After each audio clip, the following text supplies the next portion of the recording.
This is part 2 of every Rick and Morty character's entire story explained. In this video, we're going to be covering Morty, Beth, and Jerry. Let's get started with Morty. Morty Smith's life before Rick is basically every awkward teenager's nightmare. He's sitting in Mr. Goldenfold's math class, completely zoned out while staring at Jessica, the girl he's obsessed with but will probably never talk to. The kid can barely answer 4 when the teacher asks what 2 plus 2 equals because he's too busy fantasizing about her.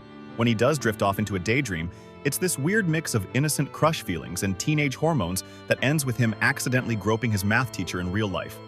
That's peak Morty right there. Even his fantasies somehow turn into public humiliation. School is actively hostile for Morty. Frank Palicky corners him at his locker with a knife, threatening to cut him just because Morty said morning in a way that Frank decided was insulting. Frank is genuinely dangerous, and Morty knows it. He's trying to de-escalate the situation because he understands he's completely powerless here. The kid lives in constant fear of being noticed by the wrong people. At home, things aren't much better. Jerry and Beth are having their usual passive-aggressive fights about everything from TV shows to Rick's influence on the family. Morty just wants to eat breakfast without his parents turning it into a battleground, but even that's too much to ask. When he mentions being tired, Summer immediately throws him under the bus by suggesting he was out with Rick all night. The family dynamic is already fractured before Rick even becomes a major factor. Then, Rick stumbles into Morty's bedroom at 3 a.m., drunk off his ass and rambling about having a surprise. This is an unstable alcoholic dragging his grandson out of bed for reasons Morty doesn't understand. Rick literally spills liquor on Morty's bed while yanking him by the ankle. There's nothing noble or mystical about this moment. It's just Rick being Rick. The spaceship ride starts innocent enough, with Rick showing off his flying contraption built from garage junk. But then he drops the bomb. Literally, Rick has built a neutrino bomb and plans to wipe out humanity so Morty can start fresh with Jessica as his post-apocalyptic girlfriend. Rick wants to commit genocide because he's having a bad night and thinks starting over sounds fun. What makes this moment crucial is how Morty reacts. Instead of going along with the plan or trying to reason with Rick, Morty physically fights him for control of the ship. This scrawny 14-year-old is wrestling with his grandfather mid-flight because he refuses to let Rick destroy the world. Most kids would freeze up or panic, but Morty finds this core of moral strength that even he didn't know he had. Rick's response is telling. When Morty forces him to land, Rick immediately claims the whole thing was just a test to make Morty more assertive. Whether that's true or complete bullshit doesn't matter. What matters is that Rick has now established the rules of their relationship. Nothing Rick says can be trusted. Every situation might be a lie or a test, and Morty will never know which is which. The desert landing reveals something important about Rick's character. He tumbles out of the ship, surrounded by dozens of empty bottles, then immediately passes out mid-sentence. This guy is a functioning alcoholic who puts his grandson in mortal danger as casually as most people decide what to have for lunch. But here's where things get really twisted.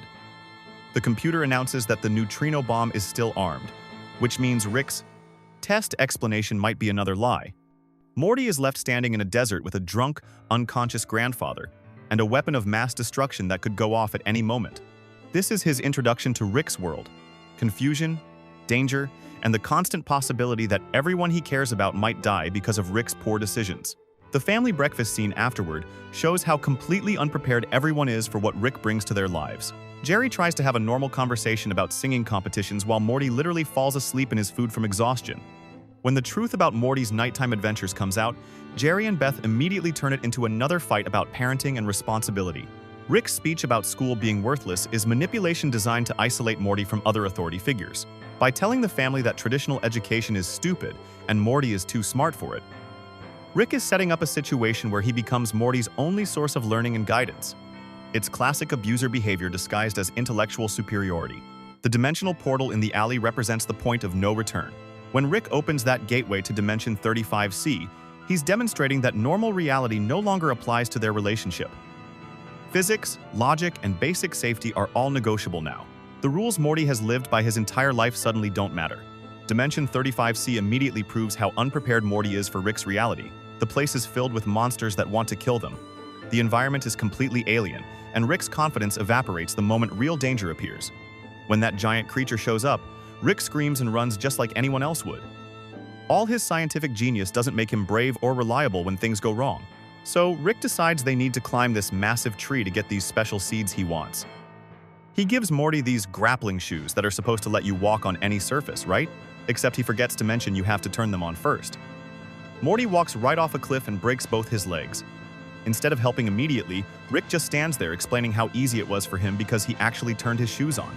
Then he casually portals away while Morty is screaming in pain, comes back with some futuristic healing serum, and acts like he's doing Morty this huge favor by fixing him up. This whole thing is messed up when you think about it.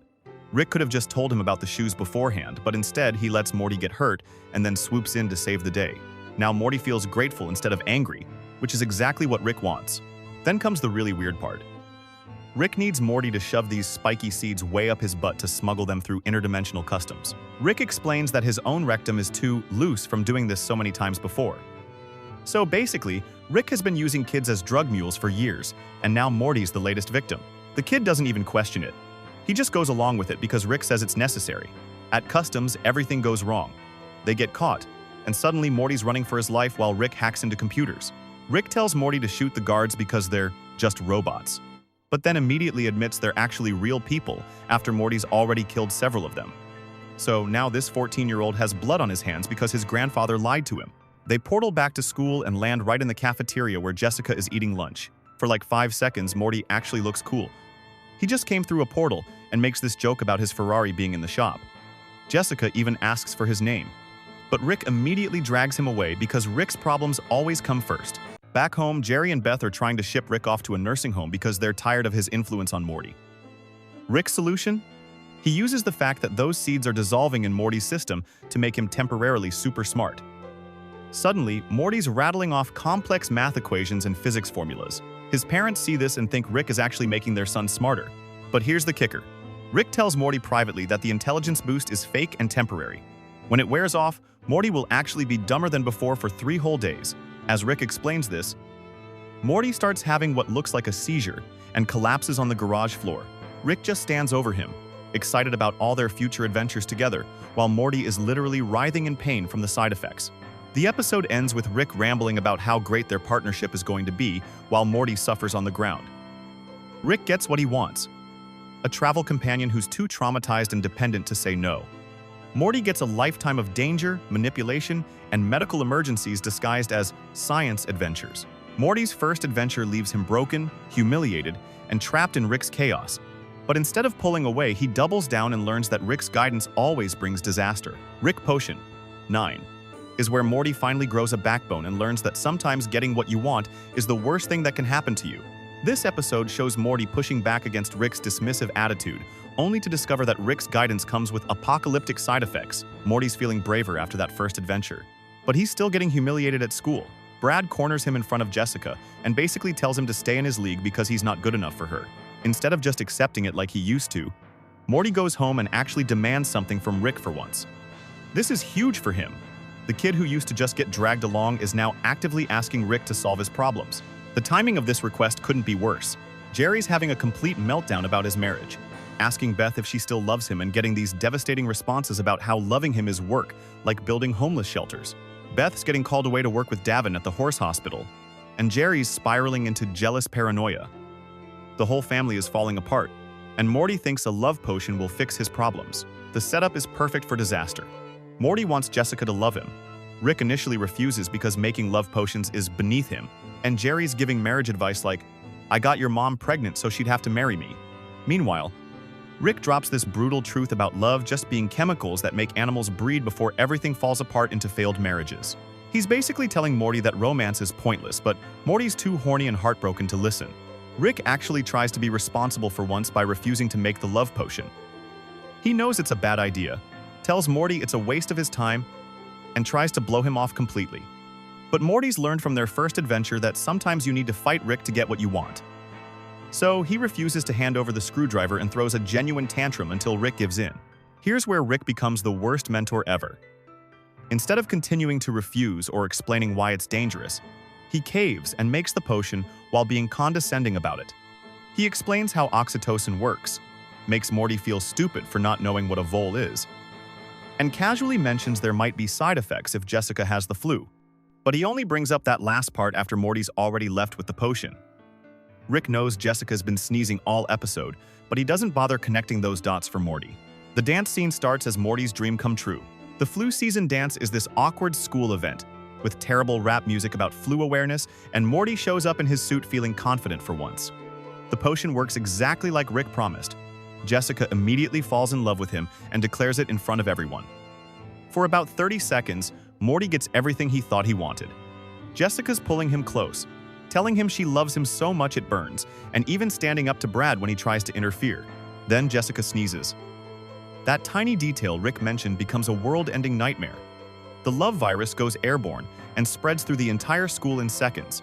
Brad goes from aggressive bully to touching Morty's butt and calling him, "my man." The infection spreads through the punch bowl, through the ventilation system, and pretty soon the entire planet is obsessed with a 14-year-old boy. The principal and Mr. Goldenfold start talking about a three-way. This goes from teenage wish fulfillment to absolutely horrifying in minutes.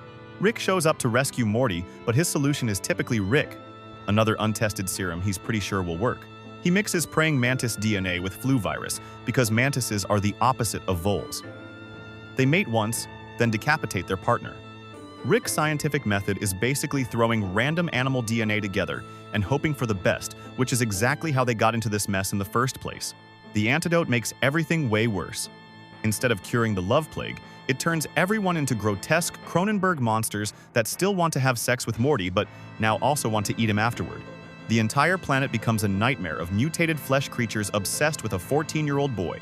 Even the news anchors are transformed, reporting on how cute Morty is while looking like body horror nightmares. Meanwhile, Jerry's having his own adventure becoming a post-apocalyptic badass.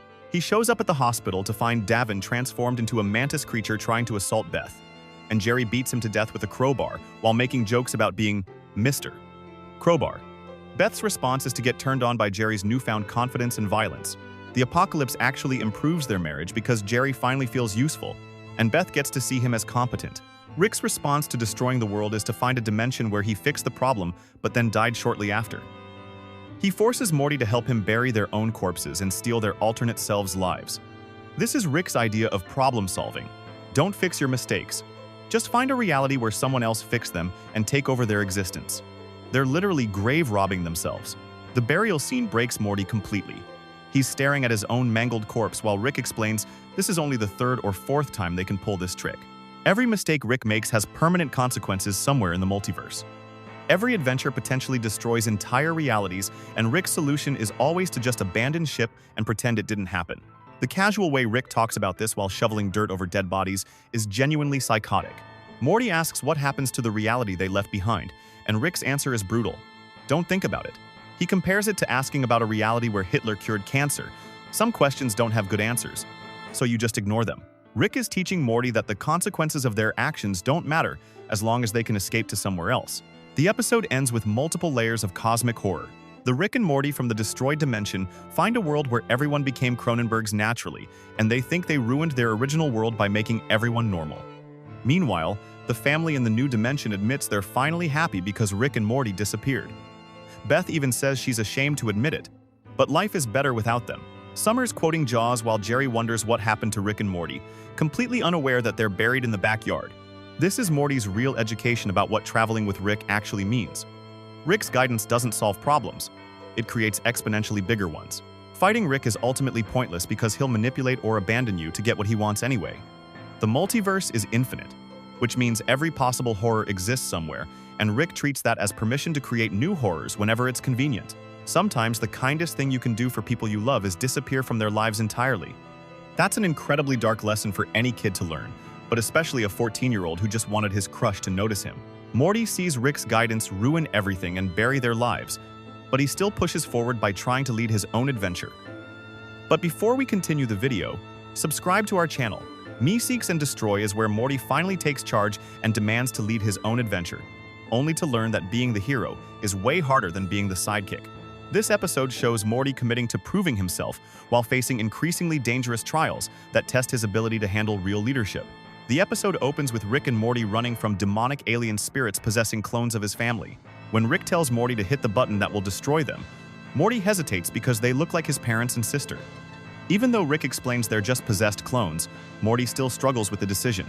He finally does it, but immediately throws up afterward. This sets up Morty's frustration with Rick's chaotic adventures.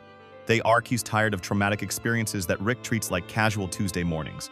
Morty reaches his breaking point and quits. He tells Rick that adventures are supposed to be simple and fun, not traumatizing nightmare fuel. Rick's response is brilliant manipulation.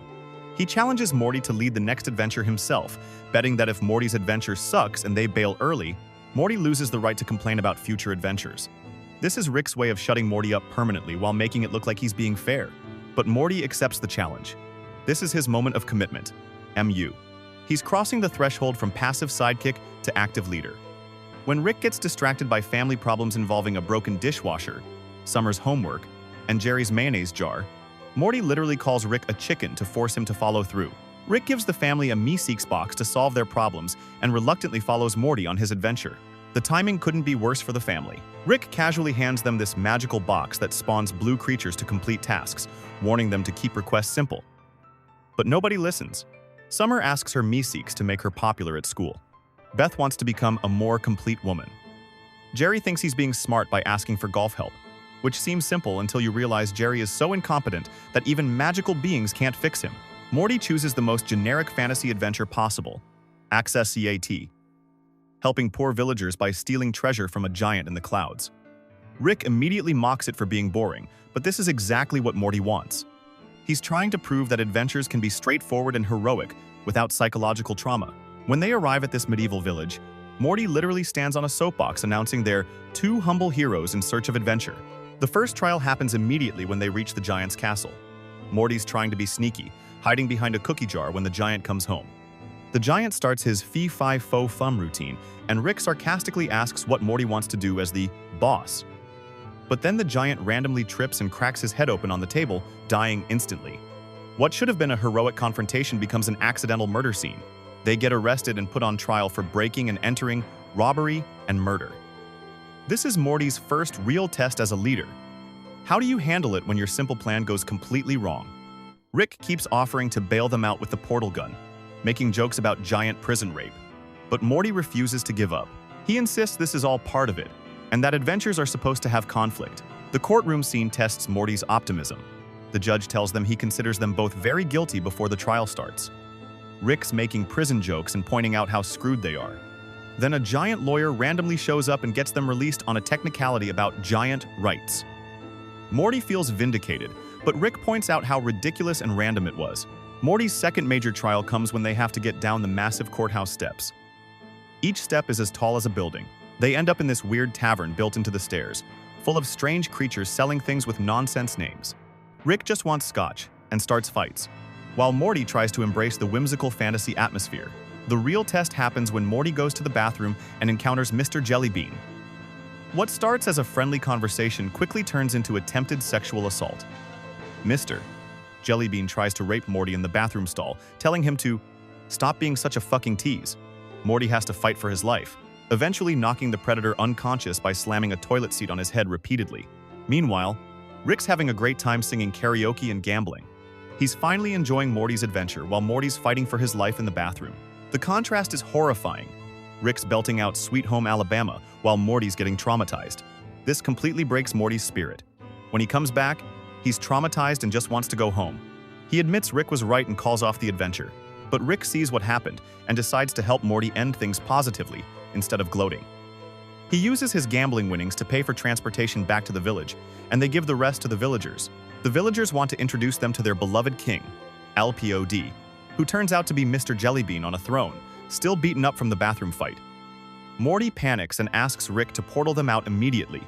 They escape, but Rick secretly portals back and shoots Mr. Jellybean with an energy weapon, splattering him over the screaming villagers. Back home, the Me-Seeks situation turned into a disaster. Summer and Beth's Me-Seeks completed their tasks quickly, but Jerry's golf game is so terrible that his Me-Seeks has existed for 2 days, spawning more helpers who all fail. Me-Seeks aren't supposed to exist this long, and it's driving them insane. They start fighting each other over techniques and eventually decide the only way to complete their task is to kill Jerry. Jerry and Beth end up trapped in a restaurant freezer while violent Me-Seeks try to break in. The resolution comes when Beth gives Jerry a pep talk and helps him sink shots using improvised equipment. The Me-Seeks finally disappear, but the police are already coming. The episode ends with disturbing revelations. The villagers find Mr. Jellybean's collection of child abuse photos but decide to burn the evidence and keep pretending he was a good king. They say people will get more from the idea he represented than from who he actually was. So Morty learns that taking charge means dealing with impossible situations where there's no clean solution. He wanted a simple heroic quest but ended up fighting off a predator, while Rick committed murder to protect him. Even the good guys will cover up horrible truths to protect comfortable lies. And Rick's hidden violence means Morty benefited from brutality he never asked for, but definitely needed. That's pretty heavy lessons for a kid who just wanted to prove adventures could be fun. Morty learns that leading his own adventure only brings pain and lies, but things get worse when Rick is framed, and Morty sees how replaceable he island. Close Rick counters of the Rick kind is where Morty faces the biggest crisis of his life when Rick gets framed for murdering other Ricks, and they both nearly die trying to prove his innocence. This episode shows Morty preparing for the worst-case scenario while confronting the harsh reality of what he actually means to Rick. The episode opens with what looks like a normal family breakfast, but it's actually showing us a different dimension where Evil Rick and Evil Morty break in and murder Rick while kidnapping Morty. We don't know this is a different family yet, but it sets up the threat that's coming.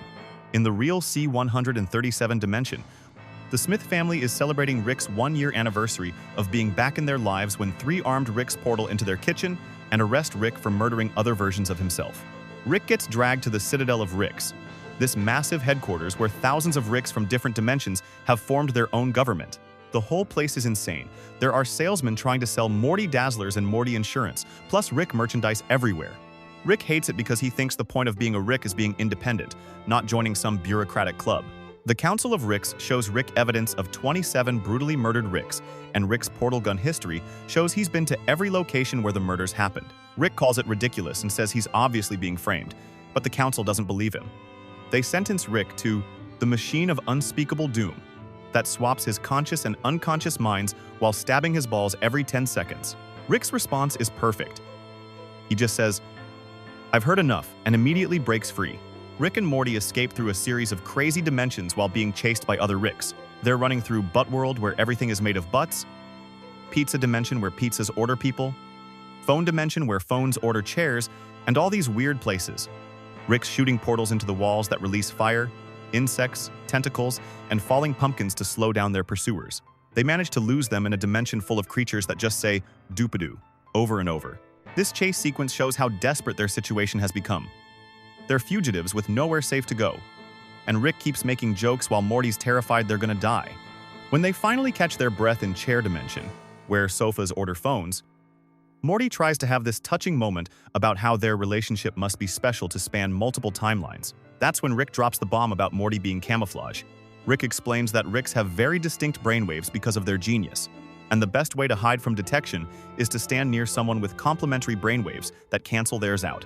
When a Rick is with a Morty, the genius waves get canceled out by the Morty waves. Morty asks if it's because their personalities are so different, and Rick just clears his throat awkwardly instead of answering. So basically, Morty learns he's a human cloaking device. Meanwhile, back home, Jerry's getting the time of his life hanging out with Doofus Rick, who's the nicest version of Rick in the multiverse. While C-137 Rick and Morty are running for their lives, Jerry's finally found a Rick who actually respects him and thinks he's successful. Doofus Rick makes Jerry ovenless brownies using titanium nitrate and chlorified tartrate, and genuinely appreciates Jerry's R2-D2 coin collection that everyone else makes fun of. The other Ricks constantly mock Doofus Rick, calling him the worst Rick and claiming he eats poop. They assigned him Eric Stoltz, Mask Morty, because Doofus Rick never had kids of his own.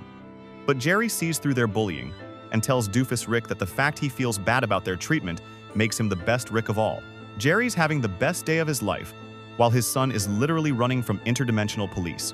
Rick figures out that his portal gun was hacked remotely to frame him, and he traces the signal to this green planet way off the grid.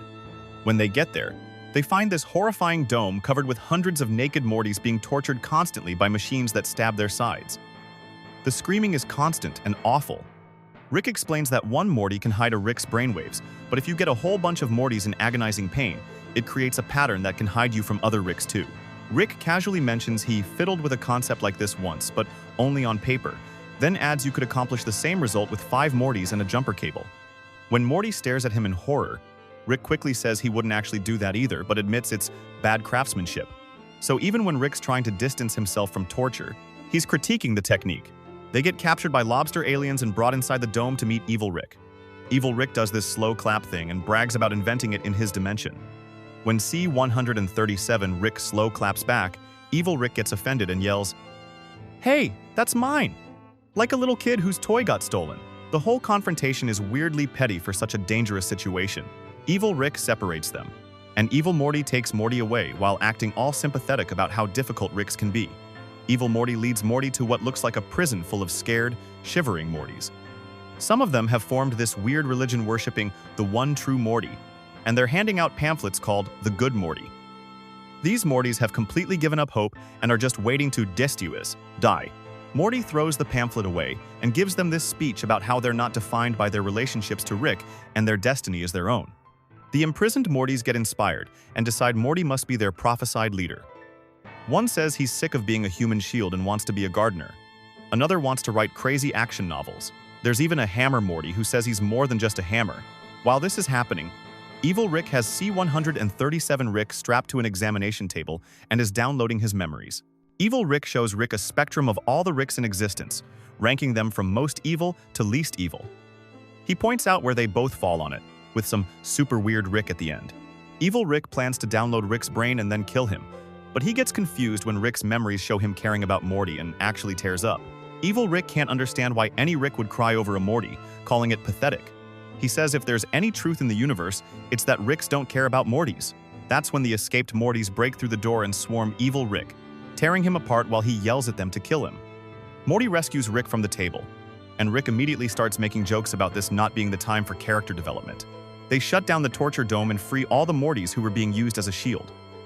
Rick calls the council to tell them he found the real killer, making an O.J. Simpson joke. The council shows up, apologizes for the false accusation, and offers Rick a voucher for a free replacement Morty, in case his current one should. They don't even finish the sentence because they assume Mortys are disposable. After they leave the Citadel, Morty calls Rick out for missing a perfect opportunity to show some humanity and connect with him. Rick's response is brutal. He says, if Morty wants connection, he should join some stupid club like all the other Ricks. Rick claims he doesn't connect because he's the Rickest Rick there is, and the Rickest Rick would have the Mortiest Morty. So even when Rick's complimenting Morty, he's basically saying Morty is the most pathetic version of himself possible. Morty asks what happens if he gets too cocky, and Rick warns that a cocky Morty could lead to some big problems, and could be a real bad thing for everybody. When Morty asks how, Rick just says he'll explain when Morty's older. This is some serious foreshadowing about what happens when Mortys stop being submissive. Back at the Citadel, the Ricks examining Evil Rick's corpse discover he was being controlled remotely by electronics woven into his brain. They find the receiver but wonder where the transmitter island. The final scene reveals that Evil Morty was the real mastermind all along.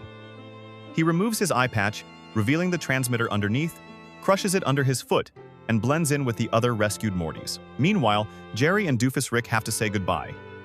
Jerry actually suggests they could get rid of C-137 Rick, even hinting at murder, but Doofus Rick gently explains why that wouldn't work. He tells Jerry he loves him and they hug. After Doofus Rick leaves, Jerry punches a wall and destroys the Lego castle they built together. When C-137 Rick comes home and finds out Jerry was friends with Doofus Rick, he immediately starts making fun of Jerry and threatens to call other Ricks to mock him. The Evil Morty reveal changes everything about the show going forward. For the first time, we see a Morty who's smarter and more manipulative than Rick. Evil Morty orchestrated this entire crisis, murdered dozens of Ricks, and nearly destroyed C-137 Rick, all while pretending to be just another victim. This proves that Mortys aren't inherently helpless, which makes Rick's treatment of them even worse. Morty comes out of this crisis understanding that Rick sees him as equipment, but also knowing he's capable of inspiring and leading others when necessary. The voucher Rick takes for a replacement. Morty shows that even after everything they've been through, Rick still considers Morty replaceable. But Morty also saved Rick's life and proved he's more than just a human shield. Rick's warning about cocky Mortys becomes terrifying in hindsight. He knows exactly what Mortys are capable of when they stop accepting their role as victims. Evil Morty represents Rick's worst nightmare, TAG. A Morty who's tired of being used and smart enough to do something about it. This episode sets up the central conflict that will define their relationship going forward. Rick needs Morty to stay submissive to maintain control, but Morty's growing more confident and independent with every adventure. Morty learns Rick sees him as disposable, while Evil Morty proves Mortys can be dangerous. But things get worse when Morty's own quest for confidence makes him a monster. Rest and Ricklaxation is where Morty literally gets everything he's ever wanted by removing his insecurities through an alien detox machine, but discovers that success without struggle turns him into a sociopathic monster who abandons everyone he claimed to care about. The episode starts with Rick and Morty coming back from a 6-day adventure that was supposed to take 20 minutes. They're completely traumatized, shaking, and crying from whatever they just went through. Rick admits he wasn't in control of the situation, and maybe he hates himself and thinks he deserves to die. Both of them are having complete breakdowns, so Rick decides they need a vacation. They go to this alien spa where Rick pays for a psychological detox that removes all your cognitive toxins. The machine is supposed to purify your system and make you feel better. Rick's being his usual dick self to the spa worker, making fun of the guy's throat-clearing sounds, but Morty drags him into the detox chamber anyway. The machine explodes in a bright flash, and when the light fades, we see 2 separate versions of Rick and Morty. The healthy versions come out of the spa completely relaxed and happy, while their toxic parts get trapped in this gross wasteland inside the machine. Toxic Rick immediately starts yelling at Toxic Morty, calling him worthless and stupid, while the healthy versions are walking around being super nice to everyone. Healthy Morty goes back to school and becomes this incredibly confident, charismatic guy who makes jokes in class and gives life advice to other students. Jessica notices him and says she heard he's become super healthy. Morty asks her out using this cheesy line about haven't taken you to dinner-itis, and she actually seems interested.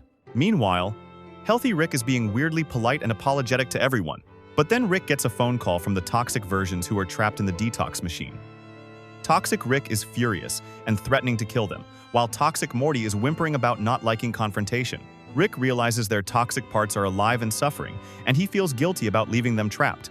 But healthy Morty breaks Rick's phone and refuses to deal with it, saying Rick shouldn't have to handle that trauma. Morty's date with Jessica goes terribly because he's become this insufferable motivational speaker who won't shut up. He keeps talking about limitations and asking her weird questions about Planet Jessica. When Jessica tries to politely leave, Morty immediately moves on to hitting on another woman at the bar, some older woman named Stacy who he takes home that same night. Meanwhile, Toxic Rick has figured out how to use toxic electricity to build technology inside the detox machine. He tricks healthy Rick into thinking they want to merge back together, but it's actually a plan to escape and trap the healthy versions in the toxic wasteland. When they try to merge, Toxic Rick and Toxic Morty escape into the real world, while Stacy gets trapped in their place. Toxic Rick immediately starts beating the crap out of healthy Rick, calling him a pussy and saying he's been trapped inside a sentimental jackass for 70 years. The fight destroys the living room while Summer's watching TV and doesn't even notice. Toxic Rick eventually crashes through the roof with Rick's spaceship, threatening to make the whole world toxic. He flies to this moon tower and builds a machine that broadcasts toxic energy all over Earth. Everyone gets infected. Priests start calling God a lie and having orgies. People abandon healthy food for junk. A kids' party turns into a massacre. The world becomes completely chaotic and self-destructive within minutes. While this is happening, healthy Morty has become a successful stockbroker living in a fancy apartment with some woman named Jacqueline. He's completely emotionless and manipulative, treating people like objects. When Jessica calls him begging him to come back, he coldly tells her she misses someone who loved her so much she never had to love him back. Rick and the real Morty track down healthy Morty to force him to merge back together. Rick breaks into Morty's apartment with robot drones and injects him with the toxic parts, causing Morty to scream in pain as his insecurities and anxieties come flooding back. He immediately becomes miserable again but admits it's worth it to know how much Rick cares. The episode reveals that Jessica only helped Rick because he kept drunk dialing her and crying about losing Morty. She didn't actually care about Morty.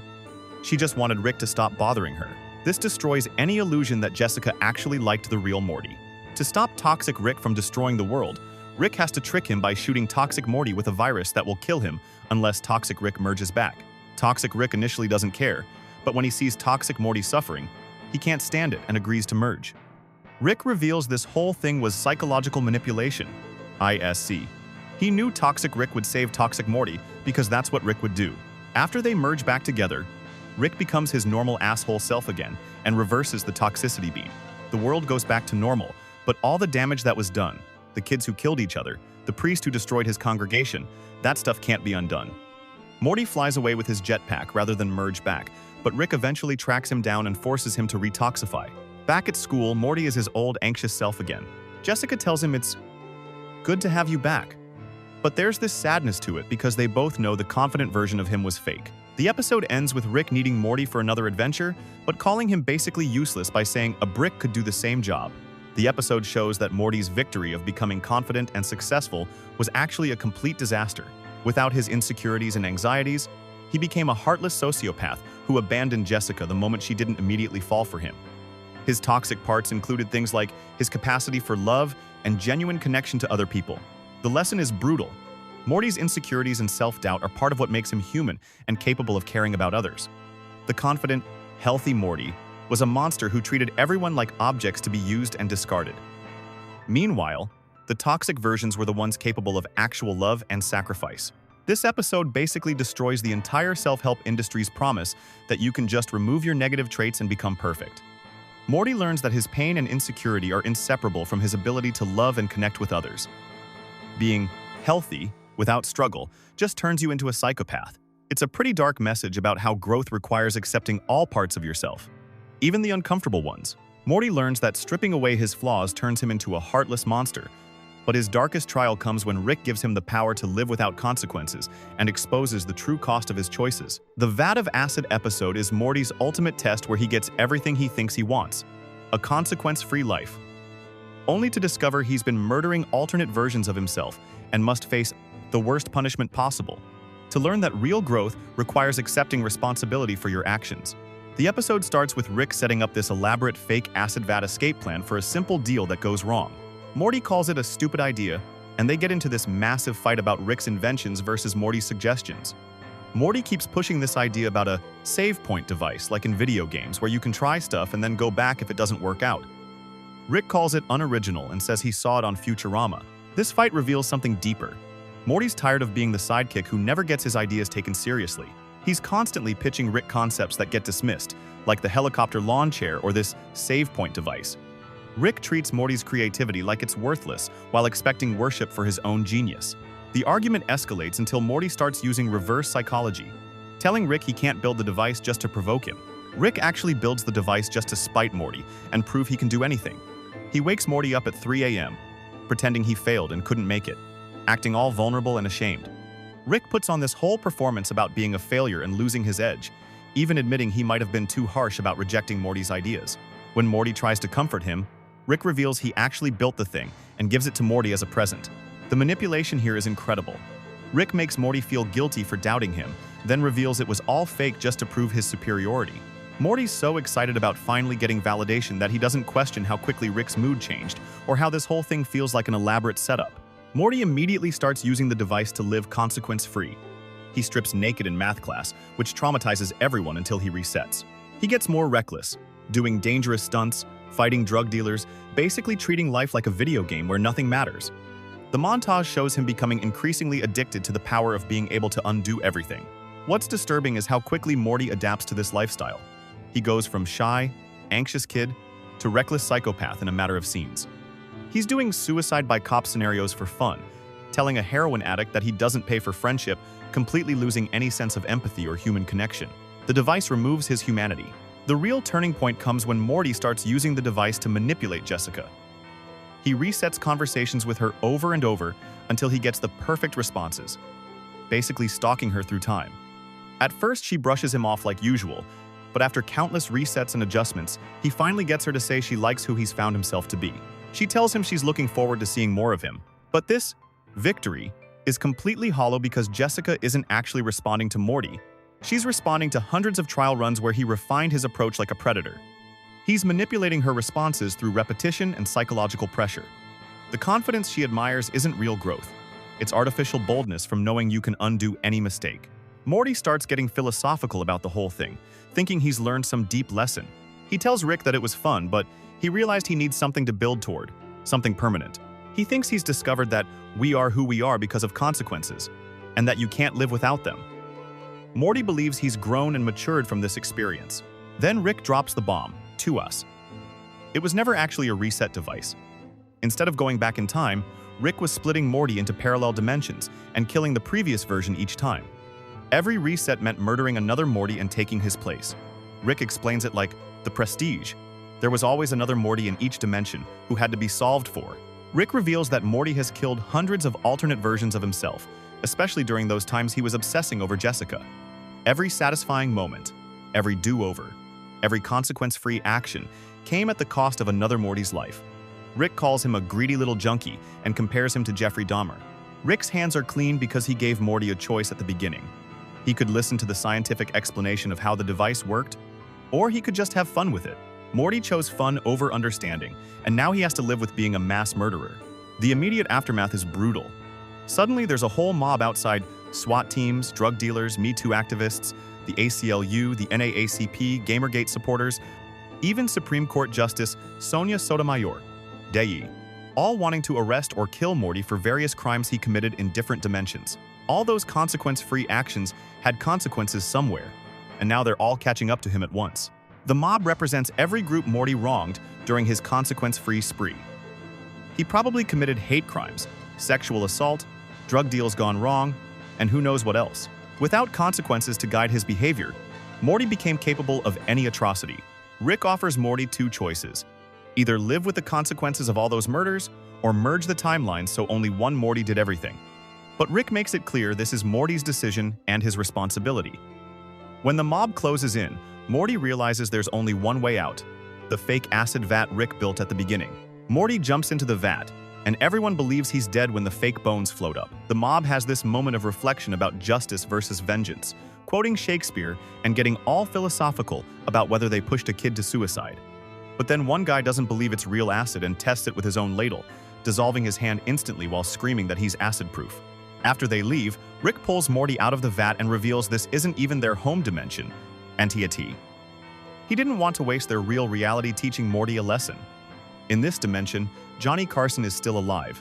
9/11 never happened, and Rocky Road ice cream has peanut butter instead of marshmallows.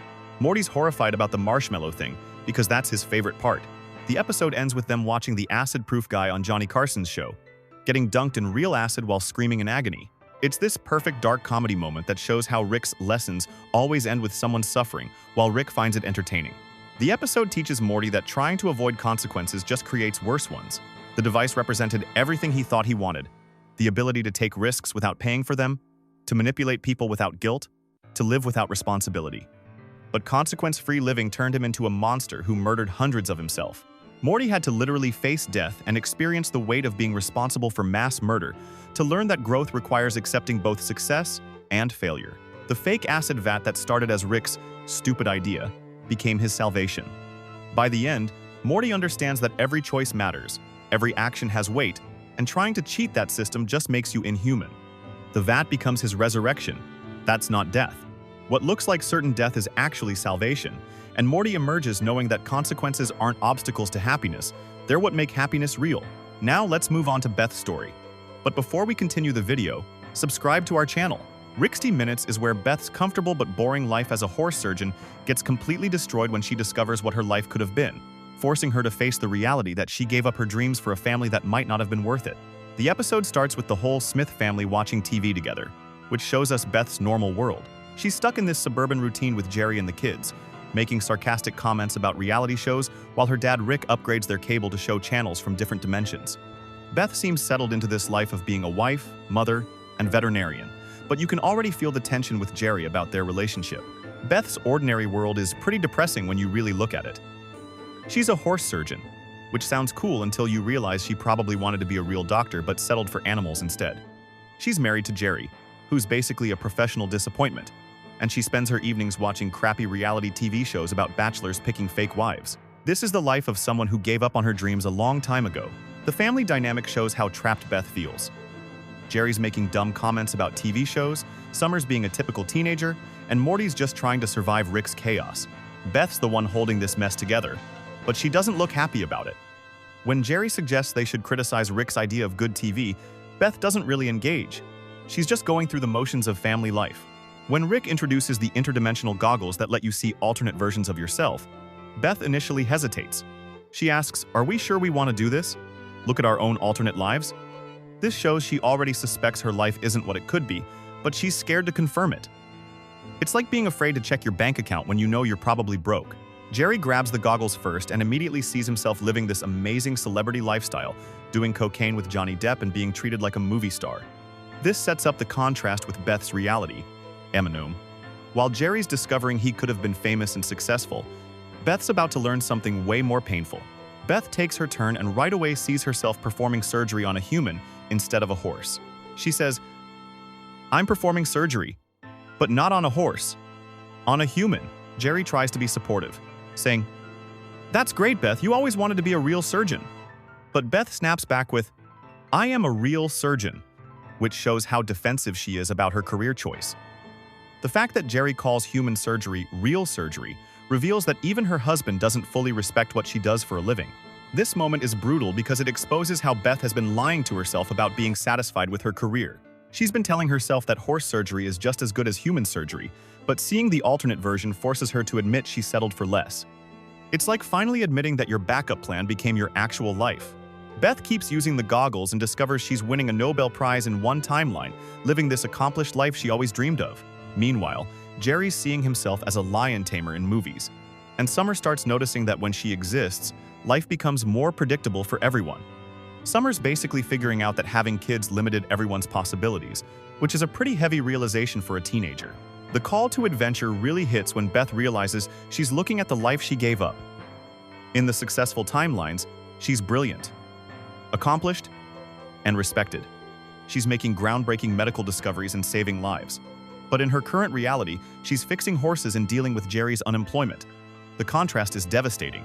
The tension explodes when Jerry and Beth start fighting about their life choices.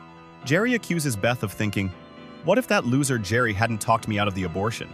And Beth fires back that Jerry would be on DiCaprio's yacht banging Kristen Stewart if they hadn't gotten together. This fight reveals the brutal truth, AT. They both know they settled for way less than they wanted, and they resent each other for it. Summer finds out she was an unwanted pregnancy, which explains a lot about the family dynamics. Beth's response is typically harsh. "Everyone thinks about it. Obviously, I'm the version of me that didn't do it. So you're welcome." This shows how Beth deals with uncomfortable truths. She just throws them out there without considering how they affect other people. Beth's ordinary world gets completely shattered when she realizes that, in the timelines where she achieved her dreams, she's also drinking wine alone in a house full of exotic birds. So even her successful alternate self is lonely and isolated. This creates an impossible choice: to stay with her family and remain unfulfilled, or pursue her dreams and end up alone anyway. The episode shows Beth getting progressively more drunk while using the goggles, eventually sitting on the kitchen floor by herself, sarcastically congratulating herself. "You did it, Beth. You really nailed it. You're a surgeon. A human surgeon. Yay, you win." She's completely broken down because she's seen what she gave up, but also seen that getting what she wanted might not have made her happy either.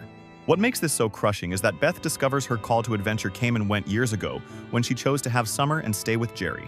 She made those decisions when she was young and scared, and now she's stuck living with the consequences. The goggles don't offer her a path forward. They just show her all the doors that are now permanently locked. Jerry and Summer have their own meltdowns, with Jerry realizing he could have been a celebrity and Summer discovering she was an accident. But Beth's crisis is different because she's the adult who made the choice to sacrifice her potential. Jerry was always kind of a loser and Summer's just a kid, but Beth had real talent and threw it away. The episode ends with Beth finding some comfort when she sees Jerry from an alternate dimension where he never became famous. This Jerry tells her he's been in love with her since high school, hates his celebrity life, and wishes they hadn't gotten the abortion. This gives Beth a moment of hope that maybe their love story has value across dimensions, but it doesn't solve her fundamental problem of feeling trapped. Beth's call to adventure is about confronting the reality that she might have wasted her entire life on the wrong path. She's been sleepwalking through a life that doesn't fulfill her, and now she has to figure out whether it's possible to change course or if she's stuck forever.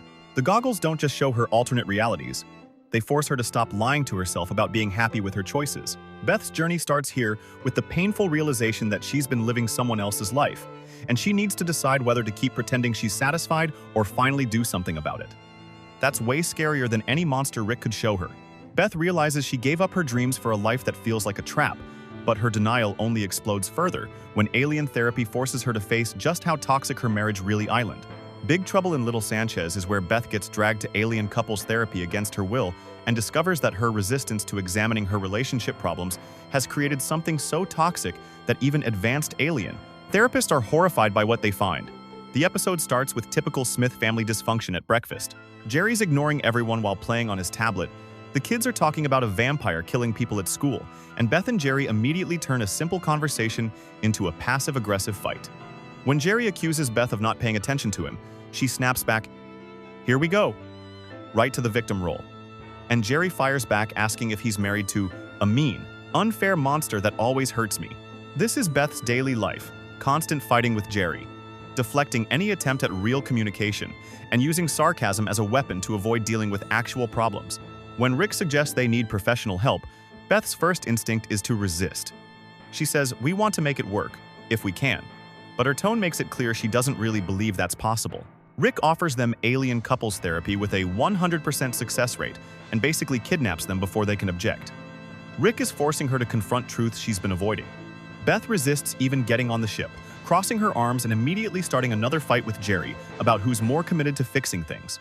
The alien therapy facility uses this machine that extracts your mental image of your romantic partner and gives it physical form. When they scan Jerry's perception of Beth, out comes this monster that looks like a cross between a demon and Beth. Beth is horrified and yells, "What the hell is that? Take that back! You do not think that about me!" But Jerry didn't consciously create it. The machine pulled it straight from his subconscious. Then they scan Beth's perception of Jerry, and out comes this pathetic, whimpering creature that looks like Jerry but acts like a scared child. Jerry's devastated because Beth sees him as this weak, helpless thing that can't do anything right. Both of them are confronted with how truly awful they think about each other deep down, but they still resist accepting responsibility. Beth's immediate reaction is to blame Jerry for his subconscious thoughts, like he chose to see her as a monster. She can't accept that this came from Jerry's genuine experience of being with her. Meanwhile, Jerry's just as shocked by Beth's perception of him as this sniveling, incompetent loser. Neither of them wants to own up to how they've been treating each other. The alien therapist explains that these mythologues represent how they unconsciously see each other, and that all relationships have these distorted perceptions that need to be worked through. He shows them other couples' mythologues fighting each other, explaining that this is normal and fixable. But Beth and Jerry's mythologues do something unprecedented. They team up and start killing other couples' mythologues and taking over the facility. The therapist is completely shocked because he's never seen anything like this.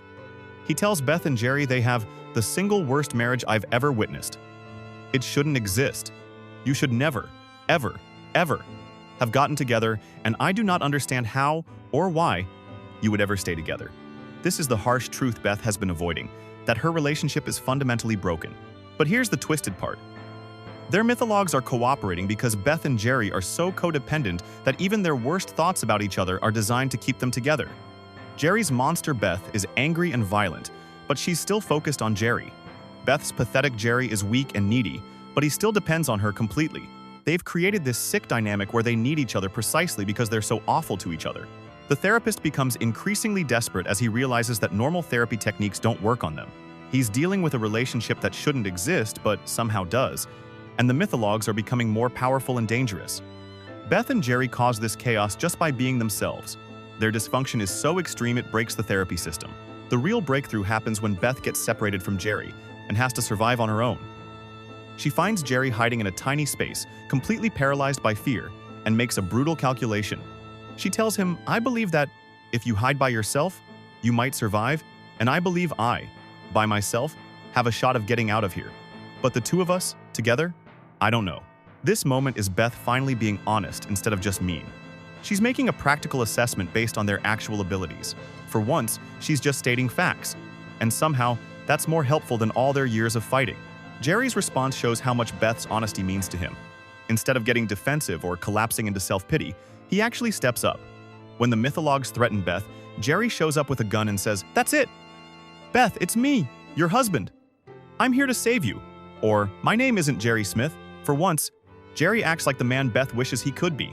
Beth's reaction is just as surprising. N.A. She doesn't mock him or point out how he messed up. She actually calls him a genius and means it. When Jerry suggests they work together to escape, Beth goes along with it instead of taking charge herself. They're finally treating each other like partners instead of enemies. The mythologues get defeated because Beth and Jerry stop feeding them with their toxic thoughts. When they start actually cooperating and seeing each other clearly, the monsters lose their power. The therapist is amazed that they solved their own problem, but he's still traumatized by how bad their relationship was. The episode ends with them deciding to stay together, at least until Morty has graduated high school, which sounds unromantic but is actually huge progress. They're not pretending to be madly in love anymore. They're making a practical decision based on reality rather than delusion. Beth admits they're not heroes for having unprotected sex on prom night, which is way more honest than their usual romantic bullshit. Rick's approach worked, but not the way anyone expected. Instead of teaching them to love each other better, the therapy forced them to accept how much they genuinely dislike each other and find a way to work with that truth. Beth learned that her resistance to examining their problems was making everything worse, and that sometimes brutal honesty beats comfortable lies. The alien therapist's horror at their relationship becomes this weird form of validation. Their marriage is so uniquely screwed up that it breaks the rules of normal couples therapy. They can't be fixed through conventional means because they're not conventionally broken. They're codependent in ways that make them stronger together even when they hate each other. Beth's resistance throughout the episode comes from knowing that real examination of their relationship would reveal how fundamentally incompatible they are. But she's forced to accept that staying together despite being incompatible might actually be their twisted form of love. It's not healthy, but it's honest. And for Beth and Jerry, honesty might be the best they can manage. The episode shows that sometimes you don't need to fix everything. You just need to see it clearly enough that you can decide what to do with the truth. Beth stops fighting against the reality of her marriage and starts working with it instead. She learns that accepting how bad things are can sometimes be the first step toward making them workable. What makes this episode brilliant is how it takes Beth's natural defensiveness and turns it into survival instinct. All that energy she spent avoiding the truth about her marriage gets redirected into actually dealing with the consequences. She can't run from her problems when they're literally chasing her through alien corridors, so she has to face them head on. The alien therapy facility becomes this perfect pressure cooker where all of Beth's usual escape routes get blocked. She can't blame external circumstances, she can't change the subject, and she can't just walk away. The mythologues force her to confront exactly how toxic her relationship patterns have become, but in a way that also shows her how to fix them. By the end, Beth has learned that resistance is sometimes about protecting a lie that's making your life worse. The episode forces her to choose between comfortable denial and uncomfortable growth. And for once, she chooses growth. Beth's denial creates monsters in her marriage, and it deepens in therapy when she defends Rick turning into a pickle to avoid facing the truth. But before we continue talking about Beth's story, make sure you're subscribed to our channel. Pickle Rick is where Beth finally commits to attending family therapy and gets brutally confronted with how she and Rick use intelligence as a weapon to avoid dealing with their emotions, while Rick literally transforms himself into a pickle to escape having to participate in any kind of emotional honesty. The episode starts with Beth getting the family ready for their court-ordered therapy appointment after Morty's desk wedding and Summer's pottery glaze, huffing incidents at school. This is being forced on them by the school system.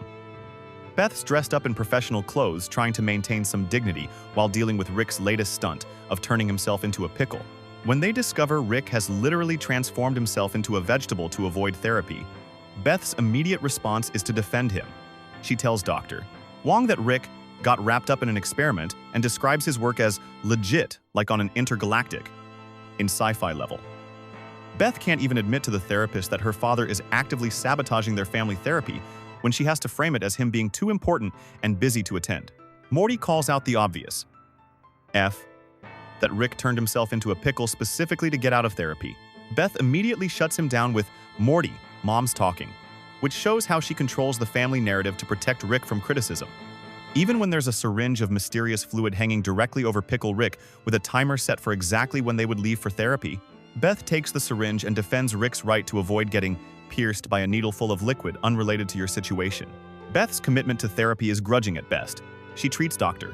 Wong with hostility from the start, calling her name racist and accusing her of having an arbitrary pickle obsession. When Dr. Wong asks simple questions about the family dynamics, Beth immediately goes on the defensive and tries to redirect blame onto Morty and Summer for needing therapy in the first place. Dr. Wong is trying to be helpful, but Beth sees her as an enemy from the moment they sit down. Beth keeps insisting that she and her family are above this kind of basic emotional processing.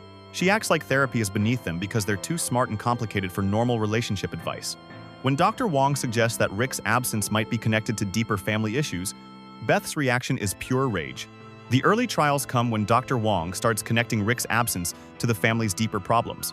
She suggests that Rick has created a family dynamic that doesn't reward emotion or vulnerability, and that this dynamic has infected Beth's marriage and is now affecting her kids. Beth's response is immediate and brutal. "Fuck you," followed by "fuck both of you too" when Morty and Summer react with shock. This is Beth being tested on whether she can handle emotional honesty, and she fails spectacularly. Instead of engaging with Dr. Wong's insights, she lashes out with profanity and hostility. She can't even sit through a basic therapy session without having a meltdown when someone suggests that Rick might not be perfect. Dr. Wong becomes this interesting mix of ally and enemy to Beth during the process. She's trying to help the family, but she's also threatening Beth's carefully constructed defense of Rick. When Dr. Wong asks what Beth thinks is in the syringe, Beth refuses to engage honestly, saying, "You're the one that costs $200 an hour, you tell me." It's this bratty response that shows Beth isn't really committed to the process. The trials get more intense when Dr. Wong starts making Beth examine her relationship with Rick. She points out that Beth admires Rick for not needing anything from anyone, and that Beth thinks it's better than making your problems other people's problems. This forces Beth to confront how she's internalized Rick's toxic independence as a virtue instead of recognizing it as emotional dysfunction. Beth's whole identity is built around being Rick's daughter and being smart like him. When Dr. Wong suggests that intelligence can be used to justify sickness, Beth doesn't know how to respond because that's literally her entire coping mechanism.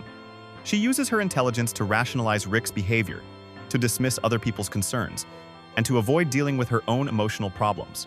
Meanwhile, Rick is literally fighting for his life as a pickle, building weapons out of rat parts and office supplies to survive in sewers and government facilities.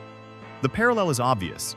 While Beth is struggling to engage emotionally in therapy, Rick is doing increasingly violent and elaborate things to avoid having to deal with feelings. He'd rather kill dozens of people with improvised weapons than sit in a room and talk about his relationships. The government facility subplot shows just how far Rick will go to avoid emotional vulnerability.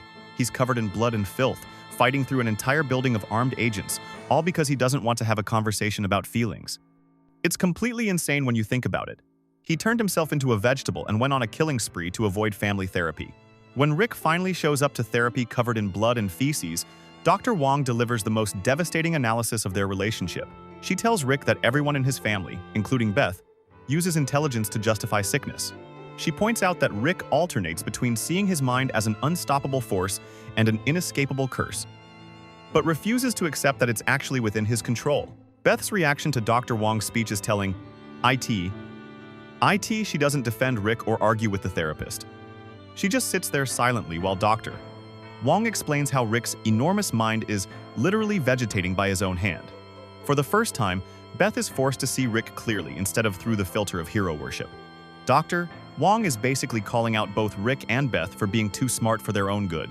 Dr. Wong's analysis hits so hard because she's not impressed by Rick's intelligence the way everyone else island. She sees it as a tool he uses to avoid responsibility and growth.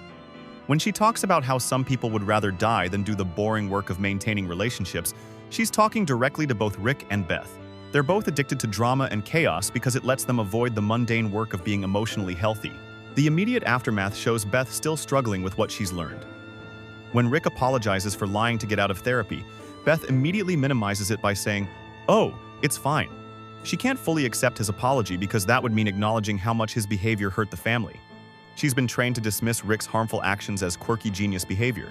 Rick and Beth end the episode by deciding to go get drinks together, completely abandoning the kids and avoiding any further emotional processing.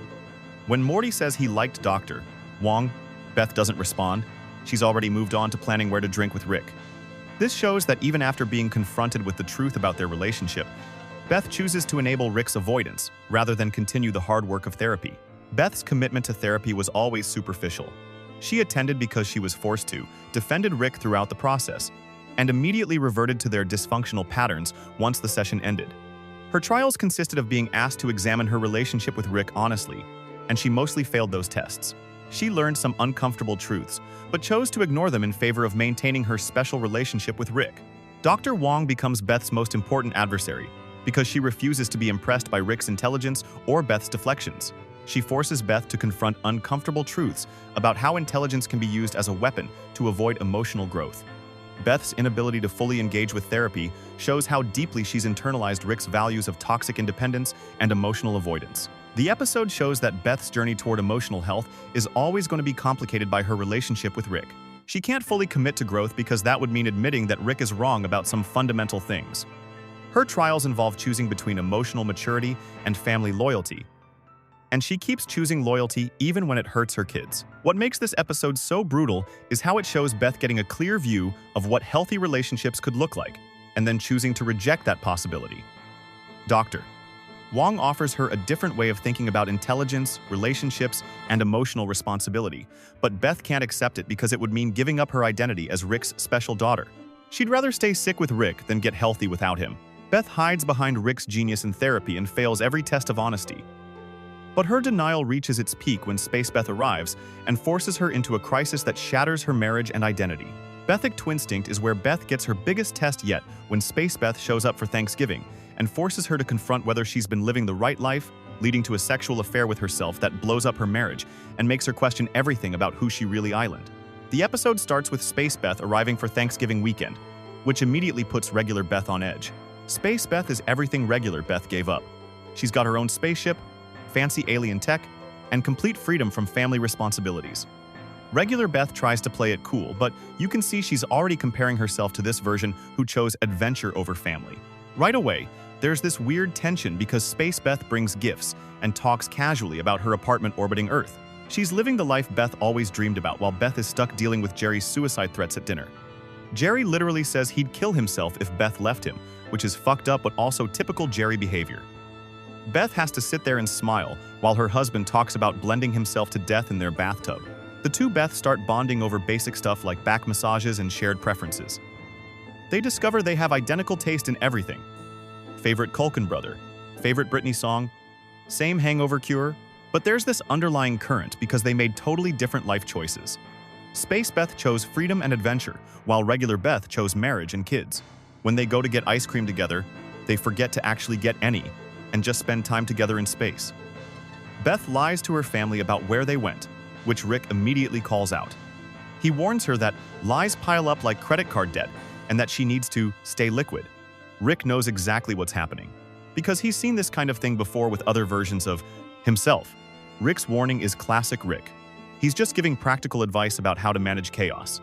He tells Beth that it's fine to have secrets until it makes her feel indebted to her lessers, which is his twisted way of saying, don't let guilt control you. But he also warns that forgetting the ice cream means forgetting your family's needs too. The Beths start getting more intimate, talking about how they can say anything to each other because they're the same person. Space Beth points out that they're both good-looking women, which sounds vain but is actually her way of giving regular Beth permission to be confident. They're basically giving each other therapy by talking to themselves. Things escalate when they start having sex in Rick's holodeck. They are attracted to the life the other one represents. Regular Beth gets to experience the confidence and freedom of Space Beth, while Space Beth gets to touch the domestic life she abandoned. It becomes this twisted form of self-love and self-exploration. The kids figure out what's happening pretty quickly because the Beths suck at being subtle. Summer and Morty discover the holodeck has been used for a full San Junipero situation, which is their nerdy way of saying the Beths created a virtual reality to live out their fantasies.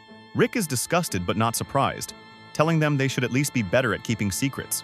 When Jerry finds out through a video game that randomly generates a scenario about a woman having an affair, the whole thing explodes. Jerry activates this pill bug protocol that Rick installed in him and literally turns into a bug to avoid dealing with the situation. This forces Beth to confront how her actions affect other people, especially someone as fragile as Jerry. Rick explains that the pill bug protocol is something he gave Jerry during a drunk conversation because Jerry said it's what he wanted most in the world, the ability to completely withdraw when things get overwhelming. It's Jerry's ultimate defense mechanism, and only he can undo it. If you try to force him out, he'll literally turn into Shrek, which sounds funny but would probably be horrible. Jerry eventually unrolls and delivers this devastating speech about how the Beths can get clone lesbian married by a robot and finger yourselves on the moon while laughing in Martian French about my weird little dick. He's hurt but also weirdly realistic about it. He says he wouldn't actually kill himself if Beth left. He'd just pack his stuff and cry while looking for jobs on Starbucks Wi-Fi.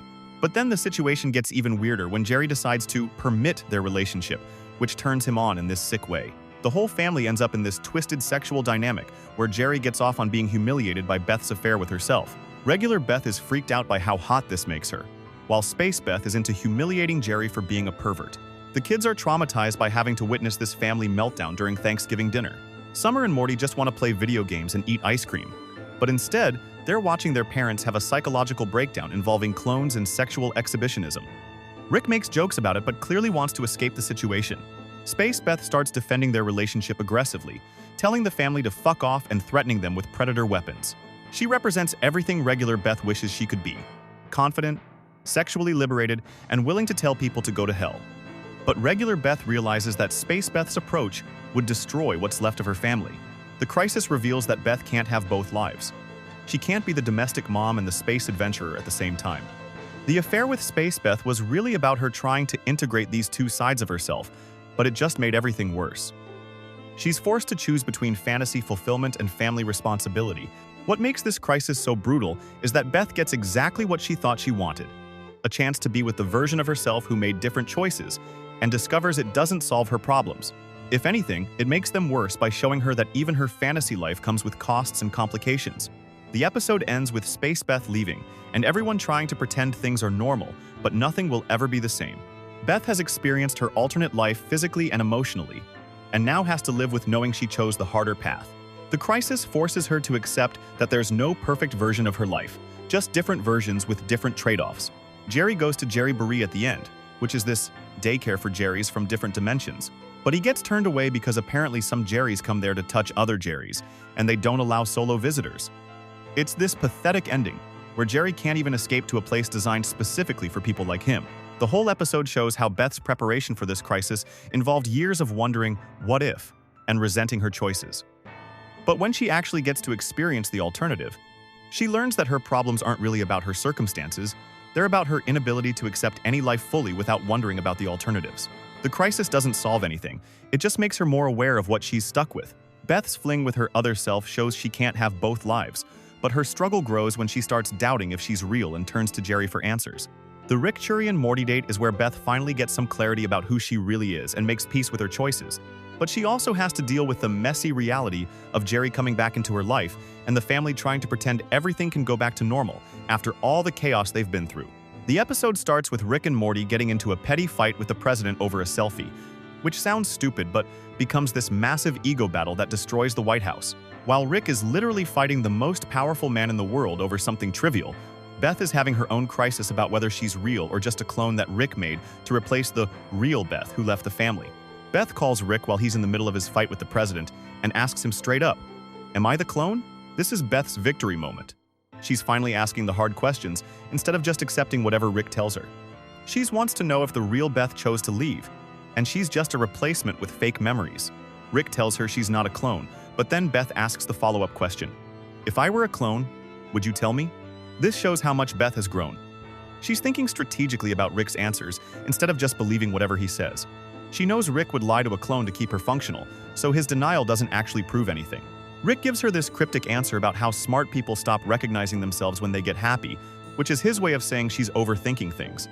But Beth doesn't buy it completely. She says she's fine, but Rick can tell she's not convinced. So he asks if she's pretending to be okay because she thinks she's a clone and is afraid he'll kill her if she becomes self-aware. This whole conversation shows Beth's victory. She's finally thinking clearly about her relationship with Rick instead of just worshiping him.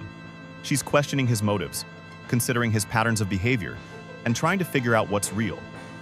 But the consequence is that now she's terrified she might not be real herself. Jerry becomes the unexpected hero of Beth's story when she goes to him for help. She tells him that her mind can't be trusted to figure out if she's real because her thoughts might be programmed, so she needs him to be the constant who knows her inside and out. This is huge for Beth because she's admitting that Jerry knows her better than she knows herself.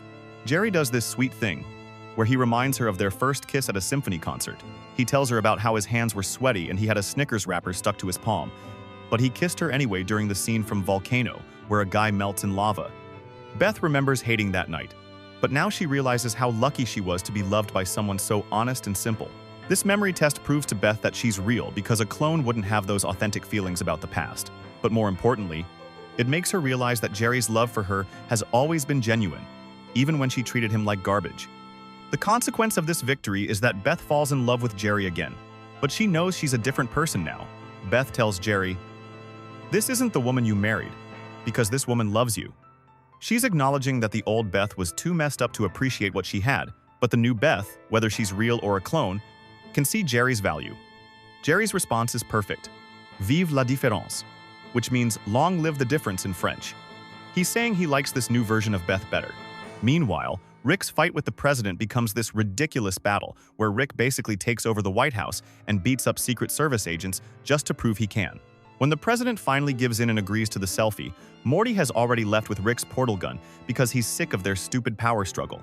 Morty calls Rick and tells him that Beth and Jerry are getting back together, and the family is hiding from Rick because they're afraid he'll kill Beth if she's a clone. This forces Rick to confront the consequences of his behavior with heart. His own family is scared of him and would rather hide than deal with his chaos. Rick shows up at their hiding place with a gun, and Beth assumes he's there to kill her because she must be a clone. But Rick reveals he brought the gun to kill Jerry, not Beth. He admits that Jerry wins because his dumb, mediocre, vacuous roots dig into everyone around him and drain them of their ability to fight him off. It's Rick's backhanded way of saying, Jerry's love is more powerful than Rick's intelligence. This is the ultimate consequence for Beth, ADRT. She has to choose between Rick's exciting but destructive influence and Jerry's boring but stable love. She chooses Jerry and tells Rick he can't talk to Jerry badly anymore because they're a real family now. She says things will be like season 1 but more streamlined, meaning they're going back to the basic family structure but with less dysfunction. The victory for Beth is that she finally understands herself and what she wants. She's gained self-awareness about her nature. CI. Whether she's real or a clone doesn't matter because she's choosing to be the version of herself who loves her family. But the consequence is that this choice limits her options. She can't have both Rick's adventures and Jerry's stability. Rick leaves for a different timeline where he didn't trash the White House and become an enemy of America. He's replaced by fly-fishing Rick, who wears a different hat and pretends to be a different person. This shows how Rick deals with consequences. He just switches to a timeline where they don't exist instead of facing them. The episode ends with the family having dinner together, with Beth and Jerry happy and the kids cautiously optimistic. Some are jokes that maybe Beth really is a clone because she used a fancy word like eschewed, but everyone laughs it off. The joke is that it doesn't matter if Beth is real or fake as long as she's functioning as a good wife and mother. Beth's long-term victory is that she's found a way to be happy with her choices instead of constantly wondering about alternatives. She stopped obsessing over whether she made the right decisions and started appreciating what she has. But the consequence is that she's had to give up the part of herself that was like Rick, the part that questioned everything and refused to settle. The episode shows that Beth's journey towards self-awareness came with a price. She had to accept that happiness might mean giving up some of her intelligence and curiosity. She chose love over knowledge, stability over adventure, and family over independence. Whether that's a victory or a defeat depends on how you look at it. But for Beth, it feels like peace. Beth finds peace by choosing Jerry, but her real test comes when Space Beth returns, and she must unite both lives into one. Starmort Return of the Jerry is where Beth faces her ultimate test by confronting Space Beth and discovering that Rick deliberately destroyed the memory of which one is real, forcing both Beths to stop caring about their origin and instead choose to integrate their different strengths into one functional family unit. The episode starts with Space Beth out in the galaxy fighting the new Galactic Federation as part of some rebellion called the Defiance. She's become this badass space warrior, but she's also discovered that Rick put a bomb in her neck that would kill her if she ever came back to Earth. Meanwhile, regular Beth is living her domestic life, going to family therapy with Dr. Wong and trying to manage Jerry and the kids. Space Beth comes back to Earth because she wants to kill Rick for putting a bomb in her neck, but she also wants answers about whether she's real or just a clone. Regular Beth is at therapy when aliens attack looking for the leader of the Defiance, and she suddenly realizes she might be a clone because she doesn't remember being in any rebellion. Both versions of Beth are questioning their reality and their choices. Space Beth thinks she might be the fake one sent away to keep the real Beth safe, while regular Beth thinks she might be the fake one left behind to replace the real Beth who chose adventure. They're both convinced the other one is the real Beth, which creates this weird competitive dynamic. When the two Beths finally meet, they immediately start throwing insults and trying to prove who's more authentic. Regular Beth calls Space Beth jaded and hot, while Space Beth calls regular Beth naive and attractive. They're sizing each other up like rivals instead of recognizing they're the same person who made different choices. Space Beth represents everything regular Beth gave up: freedom, adventure, confidence, and the ability to fight back against people who threaten her. Regular Beth represents everything Space Beth left behind: family connection, emotional intimacy, and the ability to love someone more than herself. They're literally two halves of the same person arguing about which half is better. Rick's manipulation becomes clear when you realize he created this situation on purpose. He told both Beths that the other one might be fake, knowing it would make them compete instead of cooperate. He wanted them to feel like they had to prove their authenticity to him instead of just being themselves. The aliens capture both Beths and put them in a gladiator arena to fight each other, which forces them to work together instead of competing. They realize they're both good at different things. Space Beth is better at combat and tactics, while regular Beth understands people and relationships. When they combine their skills, they're unstoppable. During the fight, the Beths start bonding over their shared frustration with Rick. Space Beth says, "You fetch your shitty father's lemonade," and regular Beth fires back, "You cosplay as your shitty father in his 30s. They're both calling out how Rick has manipulated them into seeking his approval in different ways.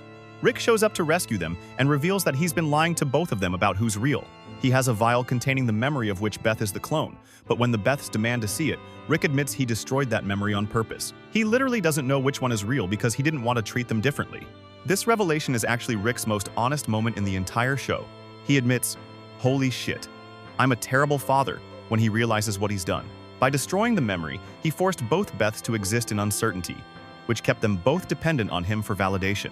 Both Beths tell Rick they don't care what's in the vial because they have more important things to do than worry about his approval. This is huge because it's the first time Beth has rejected Rick's games completely. Instead of fighting over who gets to be his real daughter, they both decide his opinion doesn't matter. The solution they come up with is brilliant and subversive. Instead of one Beth having to choose between family and adventure, they split the responsibilities so both sides of Beth's personality can exist. Regular Beth stays on Earth to raise the kids and be part of the family, while Space Beth continues her adventures in space but comes back regularly. Summer and Morty are thrilled because they say we have two badass moms now, instead of one mom who's torn between different desires. Jerry gets both versions of his wife, the domestic one who loves him, and the exciting one who challenges him. The family becomes more complete because Beth doesn't have to sacrifice parts of herself anymore. Jerry's reaction is particularly funny because he immediately asks, "Can I have two wives?" And both Beths shut him down. But he's genuinely happy because he gets the best parts of Beth without the resentment that came from her feeling trapped. She's choosing him while also choosing herself. Rick's reaction shows how much this threatens his worldview. He wanted Beth to choose between being like him or being unlike him, but instead she found a way to be both. She can have his adventurous spirit and emotional connections, which proves that Rick's philosophy about attachment being weakness is wrong. The episode ends with Rick alone in space, fighting Phoenix Person, the resurrected bird person, while both Beths are back on Earth being happy with their family. Rick chose isolation and conflict, while Beth chose integration and peace. She learned how to have the best of both worlds instead of seeing them as mutually exclusive. What's really subversive about this ending is that it makes Rick the loser. He's stuck fighting his reanimated best friend in space while his daughter figured out how to have everything he told her was impossible. Beth basically said, "Fuck your rules, I'm making my own," and it worked perfectly. The kids adapt to having two moms way easier than you'd expect, which shows how flexible families can be when people stop forcing artificial limitations on them. Morty and Summer just roll with it because they're getting more love and attention, not less. They don't care about the philosophical implications. They just care that both their moms are happy now. Beth's journey ends with her discovering that the real test was about rejecting the idea that she had to limit herself to one identity. She spent years torn between being a good mother and being an independent person. But the clone situation showed her she could be both simultaneously. The episode reveals that Rick's whole clone or not mind game was designed to keep Beth dependent on his approval. By making her question her reality, he kept her focused on proving herself to him instead of just living her life. But Beth figured out the game and refused to play it. This becomes Beth's biggest victory over Rick because she beats him using his own methods. Rick thought he was clever by creating two versions of his daughter, but Beth turned it into an advantage by refusing to see it as a competition. She took Rick's manipulation and turned it into liberation. The final scene shows Rick getting his ass kicked by Phoenix Person, while Beth is having a nice family dinner with Jerry and the kids. It's this perfect contrast between Rick's lonely violence and Beth's integrated peace. She learned that you don't have to choose between different parts of yourself. You can find ways to honor all your needs and desires. What makes this resolution so satisfying is that Beth finally beats Rick at his own game without becoming like him. She found a creative solution that nobody expected, including Rick. She proved that love doesn't require sacrifice if you're smart enough to think outside the limitations other people try to impose on you. Now let's move on to Jerry. But before I tell you about his story, make sure you're subscribed to our channel. Jerry Smith's life is basically a masterclass in how to fail at being an adult while still technically functioning in society. The guy works at an advertising agency where everyone can tell he's barely hanging on, driving to what he calls a make-or-break pitch meeting while trimming his nose hairs and giving himself pep talks that sound more like someone trying to convince themselves they're not about to get fired. His morning routine reveals everything you need to know about Jerry. He's the kind of guy who has to psych himself up for basic work responsibilities, muttering, "You can do this," while grooming himself in his car like he's preparing for battle instead of just doing his job. The fact that this is a big pitch meeting shows he doesn't get many opportunities to prove himself, and when he does, he's already convinced he's going to screw it up. Jerry's relationship with his family is equally pathetic. He lives in Rick's shadow, constantly being reminded that he's the weak link in the Smith household. Beth tolerates him more than she loves him. The kids see him as a joke, and Rick treats him like an annoying pet that won't go away. Even when Jerry tries to assert himself or share good news, His family's reactions range from polite disinterest to outright mockery. The guy is so starved for validation that he gets excited about the most basic forms of human interaction. When he turns on the radio and it plays human music, which is just repetitive beeping, Jerry says human music. I like it, while bobbing his head. This is a complete lack of self-awareness about how generic and boring his preferences are. Jerry's work life reflects his overall position in the world, RTHE. He's employed, but barely. He's competent enough to keep his job, but not good enough to feel secure in it. His coworkers probably see him as that guy who somehow hasn't been fired yet, and his boss treats him like he's one bad presentation away from unemployment. The advertising industry is supposed to be creative and dynamic, but Jerry brings all the energy of a deflated balloon to everything he touches. What makes Jerry's situation so tragic is that he's aware of his mediocrity, but doesn't know how to fix it. He sees other people succeeding around him and can't figure out why he's not getting the same results. He's stuck in this loop where his insecurity makes him perform worse, which makes him more insecure, which makes him perform even worse. It's like watching someone slowly drown in their own incompetence.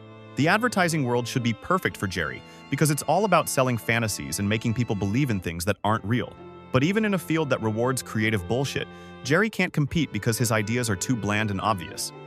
He's like a magician who reveals all his tricks before performing them, then wonders why nobody's impressed. Jerry's home life is just as unstable as his work situation. He's constantly fighting for relevance in conversations, trying to prove he has valuable opinions about things he clearly doesn't understand. When Rick shows up and casually demonstrates superior knowledge about literally everything, Jerry's already fragile ego gets crushed even further. He can't compete with a genius scientist, so he just becomes more defensive and insecure. The morning of the big pitch, Jerry's anxiety is through the roof. He's practicing his presentation in the car, but you can tell he knows it's garbage. He's hoping that somehow his enthusiasm will make up for the fact that his idea is completely unoriginal. This is Jerry in a nutshell, always hoping that wanting something badly enough will somehow make him deserve it. Jerry's moment of disruption comes when he walks into that conference room to pitch his "Hungry for Apples" campaign, not knowing he's about to enter an alien simulation designed to make even his worst ideas seem brilliant. The aliens accidentally grabbed him when they were targeting Rick, and now he's trapped in a low processing power version of reality where everything he says sounds smart, and everything he does works out perfectly. His pitch is objectively terrible. That he literally explains that apples are food, and people eat food when they're hungry, as if this is some revolutionary insight.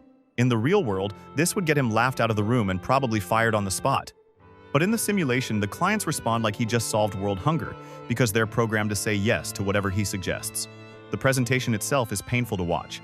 Jerry starts by asking, "What are apples?" Like he's about to blow everyone's minds with basic fruit knowledge. Then he explains that apples are food, and people need food when they're hungry. It's the kind of logic a kindergartner might use, but Jerry delivers it with the confidence of someone who thinks they've cracked the code of human psychology. Jerry basically won the lottery of fake realities, where his natural mediocrity gets treated like genius-level thinking. The simulation gives him everything he's always wanted: professional recognition, personal confidence, and the respect of his peers. But it's all completely artificial. The disruption escalates when Jerry starts believing his own hype. He sells the campaign, gets promoted, and suddenly everyone's treating him like he's some kind of advertising genius. Each success builds on the last one, creating this snowball effect, where Jerry's confidence grows and his accomplishments seem to multiply exponentially. For the first time in his life, Jerry feels like he's actually good at something. When Jerry calls Beth to brag about proving her wrong, saying he's got an erection the size of an East Coast lighthouse, you can hear how desperately he needed this validation. He's been living with constant criticism and doubt for so long that even fake success feels like the most important thing that's ever happened to him. The way he shouts to random strangers about his success shows how starved he is for any kind of recognition. The environment around him starts glitching in obvious ways that Jerry doesn't notice because he's too caught up in his fantasy. The same three people keep walking past him, saying the same encouraging phrases. "Slow down. Looking good. My man." But Jerry's so high on his own success that he doesn't see the signs that something's wrong. His brain literally filters out evidence that contradicts what he wants to believe. Jerry's disruption reaches its peak at something called the Appley Awards, and one Jess. Apparently, there's an entire award ceremony dedicated to Apple-related advertising, which should tell you something about how niche and meaningless this achievement actually island. But to Jerry, it represents everything he's ever wanted. TP, recognition, respect, and proof that he's not the failure everyone thinks he island. During his acceptance speech, Jerry says, "I am finally complete," which reveals how broken and incomplete he's felt all along. The simulation has given him a taste of the life he's always imagined he deserved, where his ideas matter and people actually listen to what he has to say. He's holding this trophy like it's the first time anyone's ever told him he did something right. The simulation keeps feeding Jerry's ego by making his boss promote him, and talk about how the campaign is the most successful thing the agency has done in years. Jerry gets to experience what it feels like to be the star employee instead of the guy everyone's waiting to fire. His fake success becomes so intoxicating that he stops questioning whether he actually deserves it. When everything starts falling apart and the simulation glitches into chaos, Jerry's first instinct is to resist. He doesn't want to leave this fake world where he matters, even when Rick is literally dragging him to safety. He's sobbing, "No," because going back to reality means going back to being irrelevant and ignored. The simulation has shown him what his life could be like if he wasn't completely useless at everything. The disruption forces Jerry to confront the gap between who he is and who he wants to be. The simulation showed him that even a computer running on minimal power can make him feel successful, which means his real-life failures aren't due to bad luck or unfair circumstances, they're due to his fundamental lack of ability and creativity. Back in the real world, Jerry tries to pitch "hungry for apples" to his actual boss, who immediately fires him. His boss even says, "Man, how does a guy like that go home and have sex with his wife?" Which shows that Jerry's incompetence is obvious to everyone around him. The experience doesn't make him stronger or wiser. It just makes him more aware of how unsatisfying his real life actually island. This whole episode establishes Jerry as someone who's so starved for validation that he'll cling to any scrap of positive feedback, even when it's obviously fake. His journey through the simulation reveals that his biggest enemy is his own fundamental mediocrity and complete inability to recognize it. Jerry's not a hero waiting to be awakened. He's just a guy who desperately wants to matter, but lacks the skills to make it happen. Jerry's fake success makes him feel important, but when aliens ask for real sacrifice, he shows he can't handle it. Interdimensional Cable 2. Tempting fate is where Jerry gets confronted with the most important decision of his life, sacrificing his penis to save a galactic civil rights leader, and promptly shows everyone exactly how incapable he is of learning. From wise mentors or accepting uncomfortable truths about himself, Jerry ends up in an alien hospital after getting poisoned by Rick's mutant bacteria that was disguised as ice cream. While his family watches interdimensional TV in the waiting room, Jerry gets hit with this massive bombshell from alien doctors. They need to remove his penis and use it as a replacement heart for Shrimply Pibbles, apparently the galaxy's most important leader who's fighting for his life. The setup is perfect for Jerry to finally grow as a person. Here's this guy who spent his whole life feeling useless and insignificant, and suddenly he's being told that his body could literally save hundreds of billions of lives. The alien doctors are basically offering him the chance to be the most important person in the universe, but only if he's willing to give up something he values. Jerry's initial reaction reveals everything about his character. When the doctors explain they need his penis, he goes, "I see, wait, what?" He agrees to help before his brain even processes what they're asking for. This shows how desperate Jerry is to be seen as heroic, but also how little he actually thinks through important decisions. The alien doctors become unwilling teachers throughout this episode, trying to show Jerry what real sacrifice looks like. One elderly alien delivers this brutal assessment of human culture, explaining how everything revolves around penis jokes and size comparisons. He's essentially telling Jerry that maybe there are more meaningful things in life than protecting his genitals. But Jerry completely rejects this wisdom. Instead of listening to what they're saying about putting others first, he gets defensive about humanity and starts bragging that humans understand genocide because we do it sometimes. He's missing the entire lesson about thinking beyond his own immediate concerns. When Jerry finally agrees to the procedure, it's for all the wrong reasons. He doesn't say yes because he wants to save Shrimply Pibbles. He says yes because he wants to look heroic. Jerry literally shouts, "Take my penis, take it all," and tells them to inform Pibbles that when the galaxy came calling, Jerry Smith from Earth didn't flinch. He's turning a life-or-death situation into a performance about his own bravery.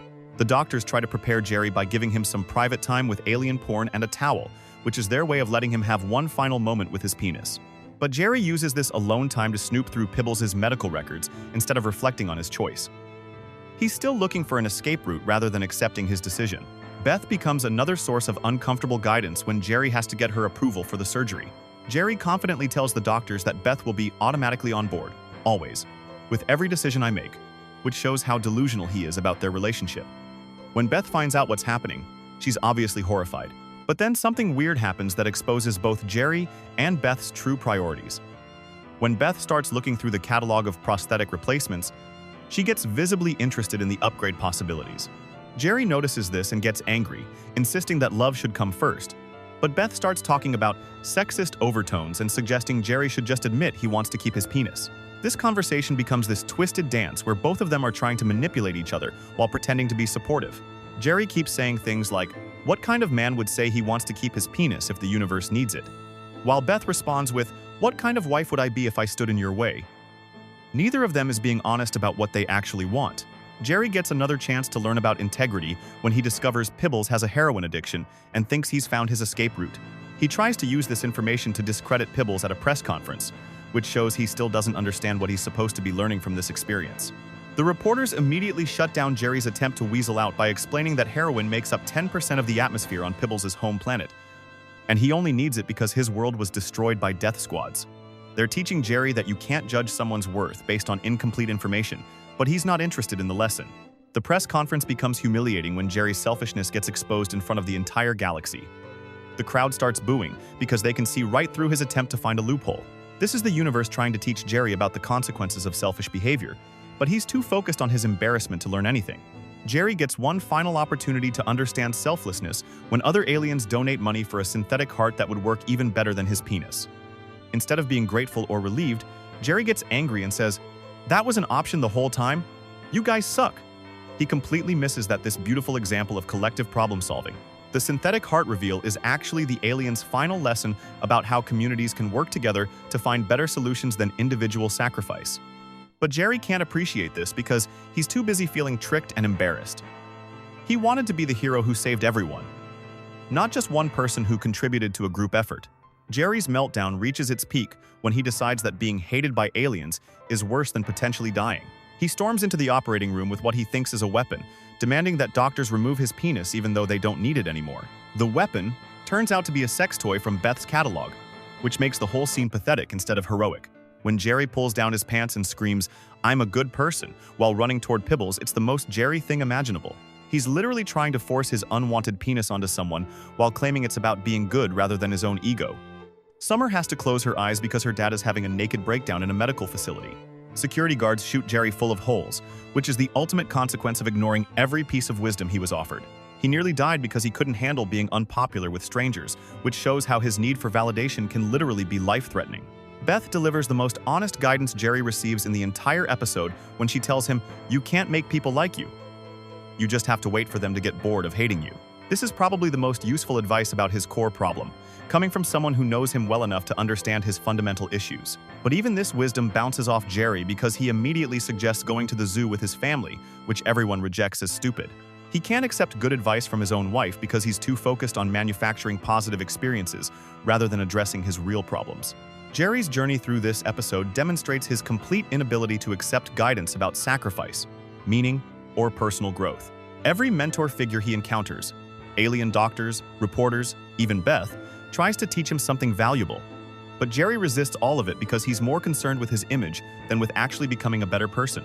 The lasting impact is that Jerry emerges from this experience having learned absolutely nothing.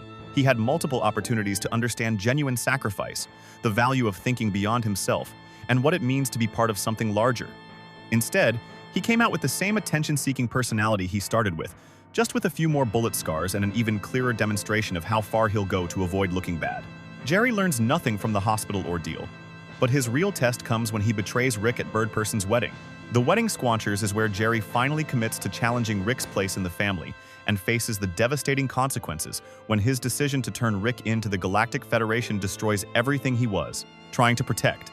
The episode starts with the family getting an invitation to Birdperson's wedding on planet Squanch. Jerry gets accidentally shipped there by the courier system, which forces the whole family to attend what turns out to be the most dangerous wedding in the galaxy. This sets up Jerry's biggest test yet, whether he'll continue enabling Rick's chaos or finally take action to protect his family. The wedding itself becomes Jerry's introduction to the real stakes of Rick's lifestyle. He's watching actual intergalactic criminals celebrate while armed Federation agents prepare to arrest everyone. When Tammy reveals she's been an undercover agent and murders Birdperson in cold blood, Jerry sees exactly what kind of violence Rick's world involves. Jerry's been building toward this moment for the entire series. He's constantly complained about Rick's influence on the family, but he's never actually done anything about it. Now he's surrounded by aliens, criminals, and intergalactic fugitives at a wedding that turns into a war zone. Jerry watches Rick's best friend get murdered by a teenager from his daughter's high school, which shows him the true cost of being in Rick's orbit. The escape to the wasteland planet forces Jerry to confront the reality of what supporting Rick actually means. They're living in horrible conditions, eating alien bugs and sleeping on rocks while hiding from the most powerful government in the galaxy. Jerry sees his children's futures being destroyed and finally speaks up about what everyone's been avoiding, the fact that they could end all of this suffering by simply turning Rick in. Jerry's argument during their family meeting is actually pretty logical when you strip away the emotional attachments. He points out that they're sacrificing everything for someone who would never do the same for them. The family is living like refugees because Rick can't stay out of trouble, and Jerry's the only one willing to admit this situation is completely insane. But the rest of the family shuts him down with disturbing enthusiasm. Beth, Morty, and Summer all say they'd rather suffer forever than betray Rick, which shows Jerry how completely outnumbered he island. Even his own wife chooses Rick over their children's safety and future, which is when Jerry realizes he has to act alone if he wants to save his family. The family's response to Jerry's proposal reveals how deep their dysfunction runs. When Jerry asks if they're really going to do whatever Rick wants, no matter how much it hurts them, they all respond, yes, without hesitation. This is codependency on a massive scale, and Jerry's the only one who can see it clearly. When Rick decides to leave for ice cream and doesn't come back, Jerry faces his moment of truth. He can either accept that the family will choose Rick over their own well-being forever, or he can take action to break the cycle. Jerry chooses to act, which shows more courage than he's displayed in the entire series up to this point.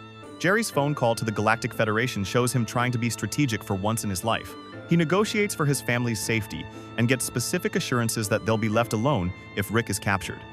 Jerry's actually thinking several steps ahead and considering the consequences, which is more planning than he usually does for anything. The call also reveals Jerry's understanding of how the Federation works. He knows they only want Rick, not his family, and he uses that knowledge to protect the people he loves. Jerry positions himself as a victim rather than an accomplice, which gives his family plausible deniability when they return to Earth. But Jerry's decision comes with massive consequences he couldn't have predicted. Rick D deliberately sacrifices himself to save the family. Rick could have kept running and stayed free, but instead he turns himself in at the exact location Jerry provided. This makes Jerry indirectly responsible for Rick's heroic gesture, which completely undermines Jerry's narrative about Rick being selfish. The family's return to Earth under Federation occupation shows Jerry getting exactly what he asked for in the worst possible way. Earth is now controlled by aliens who drug the population into compliance and assign everyone meaningless jobs. Jerry's thrilled because he finally has employment and feels useful, but everyone else is miserable because their world has been conquered. Jerry's reaction to the occupation reveals his priorities and blind spots. He's so focused on having a job and feeling important that he doesn't notice or care that humanity has lost its freedom. The Federation gives Jerry antidepressants and a work assignment, and he's immediately happy because his basic need for validation is being met. The episode shows Jerry learning that taking decisive action has consequences he can't control or predict. He spent years complaining about Rick without doing anything, and when he finally acts, it backfires in ways he never imagined. Jerry thought he could outsmart the situation and protect his family, but he just traded one set of problems for much worse ones. Beth's reaction to Jerry's betrayal becomes the foundation for their eventual divorce. She can't forgive Jerry for turning in her father, even though Jerry was genuinely trying to protect their children from a dangerous lifestyle. This creates a permanent rift between them that eventually destroys their marriage and splits up the very family Jerry was trying to save. Jerry's trials in this episode reveal his fundamental character flaws and strengths simultaneously. He wants to be the hero who saves his family, but he's also too naive to understand the full implications of his choices. When Rick sacrifices himself, Jerry can't handle the guilt and moral complexity, so he just focuses on the positive aspects, like finally having stable employment. The irony is that Jerry's plan actually works exactly as intended. Rick is gone, the family is safe, and they can live normal lives on Earth. But the cost of achieving these goals makes the victory feel hollow and destructive. Jerry got everything he said he wanted, but it came at the expense of everyone else's happiness and freedom. Jerry becomes the family scapegoat for everything that goes wrong after this episode. Even though his reasoning was sound and his intentions were good, he's blamed for Rick's imprisonment and Earth's occupation. Jerry learns that sometimes doing what seems right can make you the villain in everyone else's story, especially when other people value loyalty over logic. This episode shows Jerry finally stepping up and taking control of his life, but it also shows him learning that leadership comes with responsibility for outcomes you can't predict. He thought he could manipulate the situation to get what he wanted, but instead, he created new problems that are arguably worse than the original chaos. Jerry's journey toward becoming more assertive starts here. But so does his understanding of why most people don't challenge Rick. Idea left it, because the alternatives are often more destructive than just dealing with his madness. Jerry thinks turning Rick in will save his family, but his so-called victory collapses when Rick escapes and uses it to destroy Jerry's new life. The Rick Shank Rickdemption is where Jerry finally gets everything he wanted by getting rid of Rick, only to watch it all crumble when Rick escapes prison and destroys Jerry's new life as part of a master plan to kick Jerry out of the family forever. Jerry starts this episode living like a king under alien rule. The Galactic Federation has taken over Earth, and Jerry couldn't be happier about it.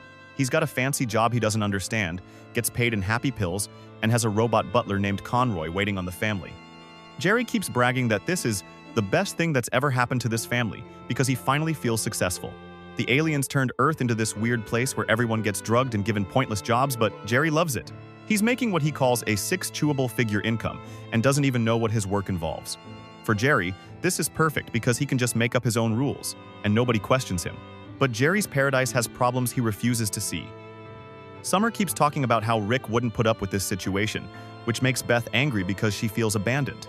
Jerry tries to shut down these conversations because any mention of Rick threatens the new world he's built without him. The family is falling apart around Jerry, but he's too happy with his new status to notice. Beth is drinking and crying about how alien medicine makes horses live longer than tortoises now. Summer is angry and rebellious. Morty just goes along with everything. Jerry's the only one who thinks this life is great, which shows how disconnected he is from what his family actually needs.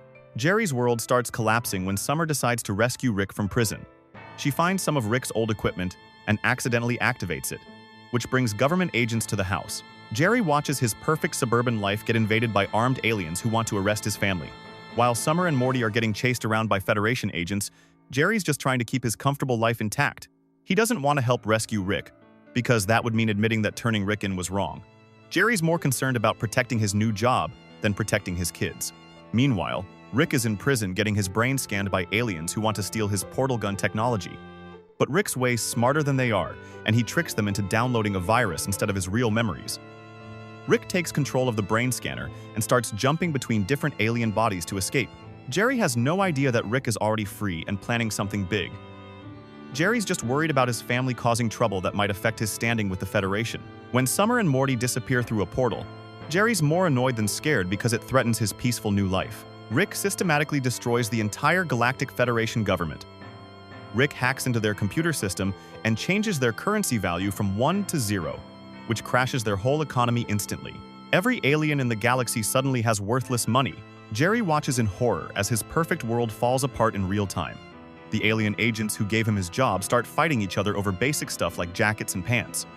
The organized society that made Jerry feel important dissolves into chaos within minutes. Jerry ends up crawling around on the floor while aliens riot around him. When Rick shows up at the house, Jerry tries one last time to assert his authority. He tells Rick it's foot down time and gives Beth an ultimatum. Choose between Rick and him. Jerry thinks he's finally standing up for himself and demanding respect, but he's actually walking straight into Rick's trap.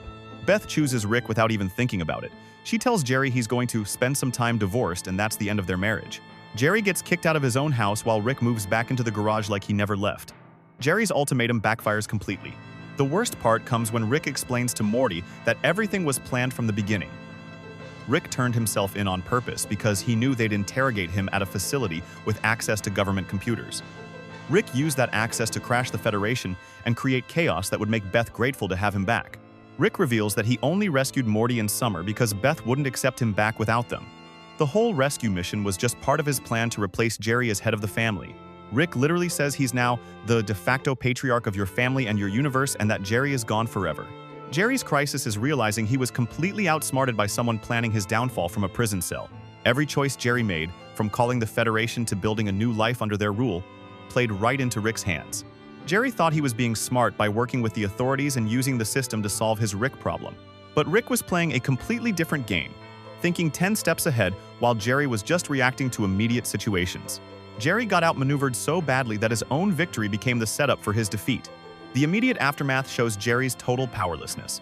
He loses his marriage, his home, his job, and his place in the family all in one day. Jerry went from feeling like the most important person in his household to being completely irrelevant in the span of a few hours. Rick's final speech to Morty reveals how thoroughly Jerry has been defeated.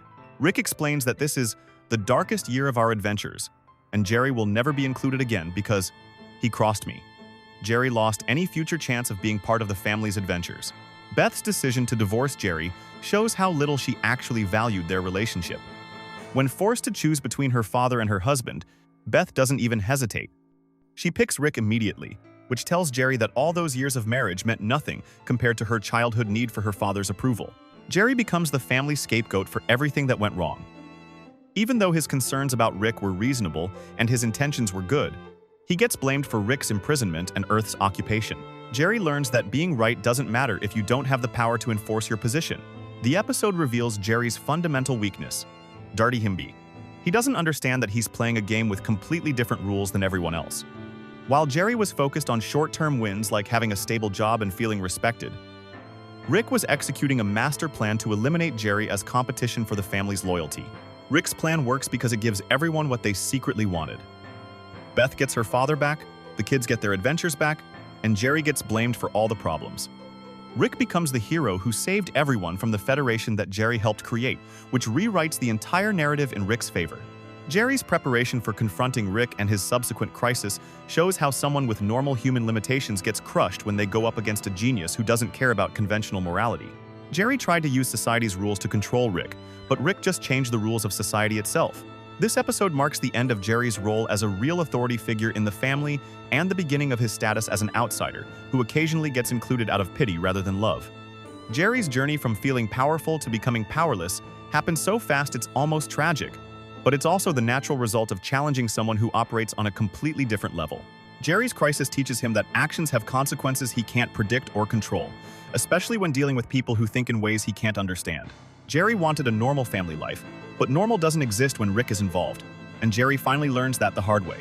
Jerry loses everything when Rick's plan destroys his new life, but his lowest point becomes the setup for a strange adventure where he finally earns Rick's respect. The whirly conspiracy is where Jerry finally gets a moment of genuine respect from Rick and proves he can be brave when it matters, but it comes at the cost of learning some brutal truths about himself and nearly getting them both killed in the process.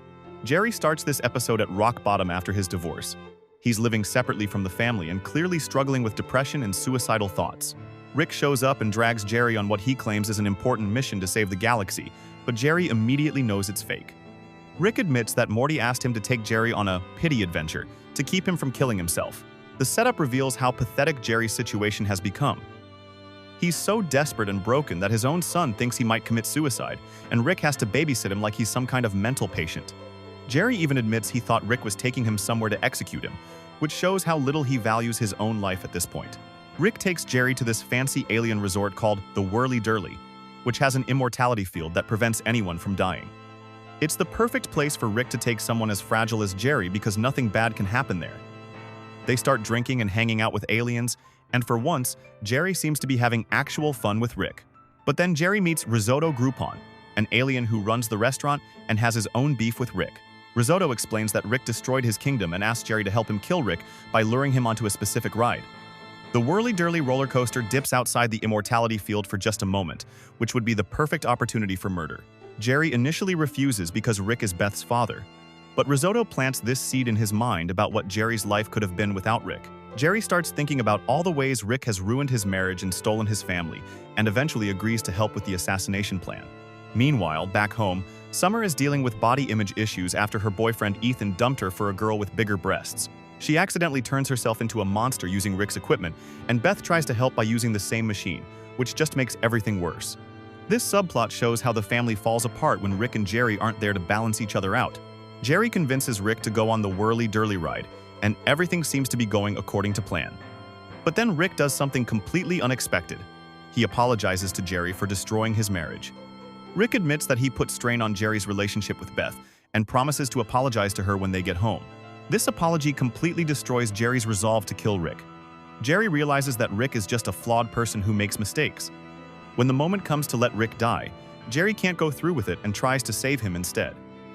But Jerry's warning comes too late, and both of them end up crashing outside the immortality field. Jerry and Rick get stranded on this dangerous planet with hostile creatures trying to kill them.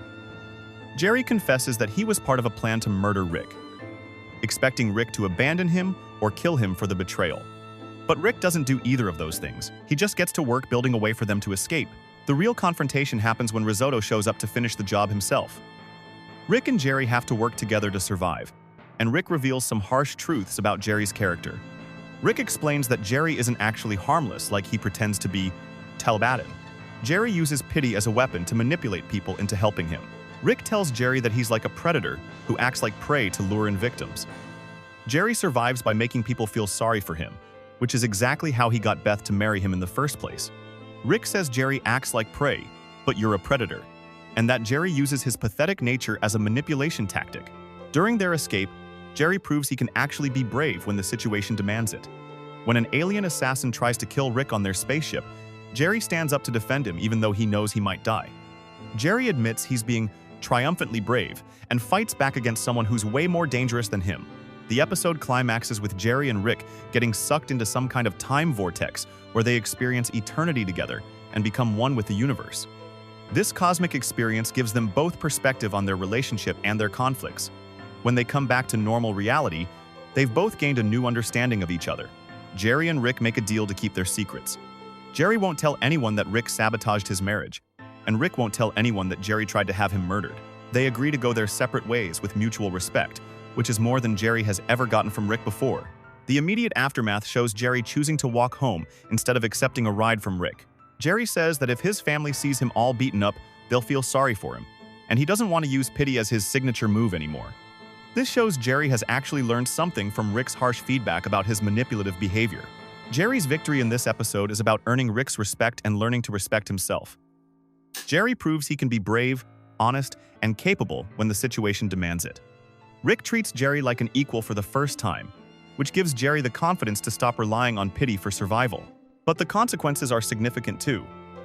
Jerry has to face the truth about how he's used his perceived weakness to manipulate people throughout his life. He also has to accept that some of his marriage problems were his own fault, not just Rick's interference. Jerry gains self-awareness, but loses some of his comfortable delusions about being a victim. The long-term impact is that Jerry starts developing actual self-respect instead of just demanding respect from others. He stops using his pathetic nature as a crutch and begins taking responsibility for his own choices. Jerry's relationship with Rick becomes more honest, even if they're not friends. This episode shows Jerry's first real step toward becoming a more mature person who doesn't rely on others feeling sorry for him to get what he wants. Jerry learns that earning respect is harder but more satisfying than manipulating people through pity. He also discovers that he's capable of genuine bravery when people he cares about are in danger. Jerry's journey in this episode proves that even the most pathetic person can find courage and dignity when they stop making excuses and start taking action. Jerry doesn't become a hero, but he becomes a man who can look at himself honestly and work toward being better. Jerry earns Rick's respect by being brave, but his final test comes when he gets Rick's brain and must prove himself for real. The Jerick trap is where Jerry faces his biggest challenge by getting Rick's brain and body, forcing him to prove whether his failures come from lack of ability or lack of effort, while discovering that he and Rick work better as partners than enemies. Jerry starts this episode doing what he always does, complaining about his neighbor Gene stealing his rake and expecting Rick to solve his problems. But this time, Jerry makes a mistake by telling Rick that he wastes his intelligence. Jerry says if he had Rick's brain, he'd do amazing things with it. Rick gets offended and decides to test this theory by literally swapping their minds. The mind swap is Jerry's ultimate test because he's been making excuses his whole life about not having the right tools or opportunities. Now he has Rick's genius brain, Rick's advanced technology, and Rick's reputation for being the smartest man in the universe. Jerry can't blame anyone else if things go wrong. But the swap immediately goes bad when both Jerry and Rick panic and their minds get scrambled together. Jerry, now in Rick's body, has to figure out how to fix the brain mixer while dealing with a real crisis. Habit. Morty gets kidnapped by criminals who think they're dealing with Rick Sanchez. Jerry's first big test comes when the gangsters call demanding money. Jerry has to convince dangerous aliens that he's really Rick, while the real Rick, stuck in Jerry's body, keeps undermining him. Jerry tries to sound tough and mysterious like Rick, but his natural Jerryness keeps showing through. He tells the criminals that Rick's companion is his gay assassin, which is both ridiculous and somehow believable. When they go to rescue Morty, Jerry has to use Rick's weapons and scientific knowledge while pretending to be a badass. The problem is that Jerry and Rick can't stop arguing about the right approach, which makes them look weak to the gangsters. Their bickering turns what should have been a simple exchange into a full-scale shootout. Jerry discovers that having Rick's brain doesn't automatically make him Rick. The intelligence is there, but Jerry doesn't have Rick's experience or instincts. Jerry knows how to build advanced weapons and gadgets, but he doesn't know when or how to use them effectively. Intelligence without wisdom is just dangerous potential. The situation gets worse when Jerry and Rick's minds accidentally fuse together completely, creating a being called Jerick. This fusion has Rick's genius combined with Jerry's emotional intelligence and social skills. Jerick becomes incredibly effective at everything, pulling off crystal heists, charming people, and living without any of the anxiety or insecurity that normally holds Jerry back. Jerick represents what Jerry always thought he wanted to be: confident, successful, and respected. They become these perfect criminals who can accomplish anything they set their minds to. Jerry finally gets to experience what it feels like to be genuinely competent at everything, and it's intoxicating. But this perfection comes with a dark side. When the family gets kidnapped and needs help, Jerick initially doesn't care enough to save them. The fusion is too self-sufficient and narcissistic to maintain healthy relationships. Jerry's test becomes choosing between this perfect life and doing the right thing for his family. The moment when Jerry has to choose between staying as Jerick or splitting back into himself is his biggest character test. Jerry has everything he's always wanted: the intelligence, confidence, and the ability to succeed at anything. But keeping this means abandoning his family when they need him most. Jerry and Rick choose to sacrifice their merged paradise to become separate people again and rescue their loved ones. This decision shows Jerry has grown beyond his selfish need to prove himself. Jerry finally understands that being useful to his family matters more than being impressive to strangers. The rescue mission forces Jerry and Rick to work together as different people with complementary skills. Jerry handles the social and emotional aspects, while Rick provides the technical solutions. They discover they actually make a great team when they're not trying to prove who's superior. Jerry proves he can be brave and competent when lives are on the line. He uses Rick's technology effectively, makes smart tactical decisions, and even shows genuine leadership skills. Jerry's not as naturally gifted as Rick, but he can rise to the occasion when people depend on him. After they save the family, something interesting happens. Jerry and Rick don't become best friends or start respecting each other openly. They go right back to their usual bickering and insults. But now it feels different, more like the kind of arguing that old friends do rather than genuine hatred. Jerry brings back a new understanding of his relationship with Rick. Jerry stops trying to compete with Rick's intelligence and instead focuses on contributing his own unique strengths. Jerry learns that his worth doesn't come from being as smart as Rick, but from being good at things Rick struggles with. The episode shows Jerry has integrated all the lessons from his journey. Jerry can stand up for himself without putting others down. Jerry can take responsibility when things go wrong. Jerry can work with Rick instead of against him. Most importantly, Jerry can accept his place in the family without feeling resentful about it. Jerry's transformation is complete, but it's subtle. Jerry's still the same guy who complains about rakes and gets intimidated by his neighbors. But now Jerry knows he can handle bigger challenges when they come up. Jerry has confidence in his ability to rise to the occasion rather than constantly feeling like a victim of circumstances. The episode ends with Jerry and Rick going back to their normal dynamic, but with an underlying foundation of mutual respect. Jerry has proven he belongs in this family of adventurers because he brings something valuable that Rick can't provide on his own. Jerry becomes a full member of the team rather than just someone who gets dragged along. Jerry's learned to work with Rick's chaotic energy instead of fighting against it, and Rick has learned that Jerry's social skills and emotional intelligence are actually useful assets he lacks. And that's Jerry's complete journey through Rick and Morty. From an insecure guy who thought everyone else was the problem, to someone who understands his own worth and can contribute meaningfully when it matters. Jerry never becomes a genius or a hero in the traditional sense, but he becomes something maybe more important, a person who knows who he is and doesn't need to apologize for it. Jerry's story shows that you don't have to be the smartest or strongest person to matter. Sometimes the most valuable thing you can bring is just being willing to show up, care about people, and do your best when things get tough. Jerry proves that even the most ordinary person can find their place in an extraordinary family, as long as they're willing to grow and stop making excuses. That's the real lesson of Jerry Smith. Everyone. Not that everyone can become Rick Sanchez, but that everyone can become the best version of themselves. And sometimes that's exactly what the world needs. That's it for this video. If you want more videos on Rick and Morty, subscribe to our channel.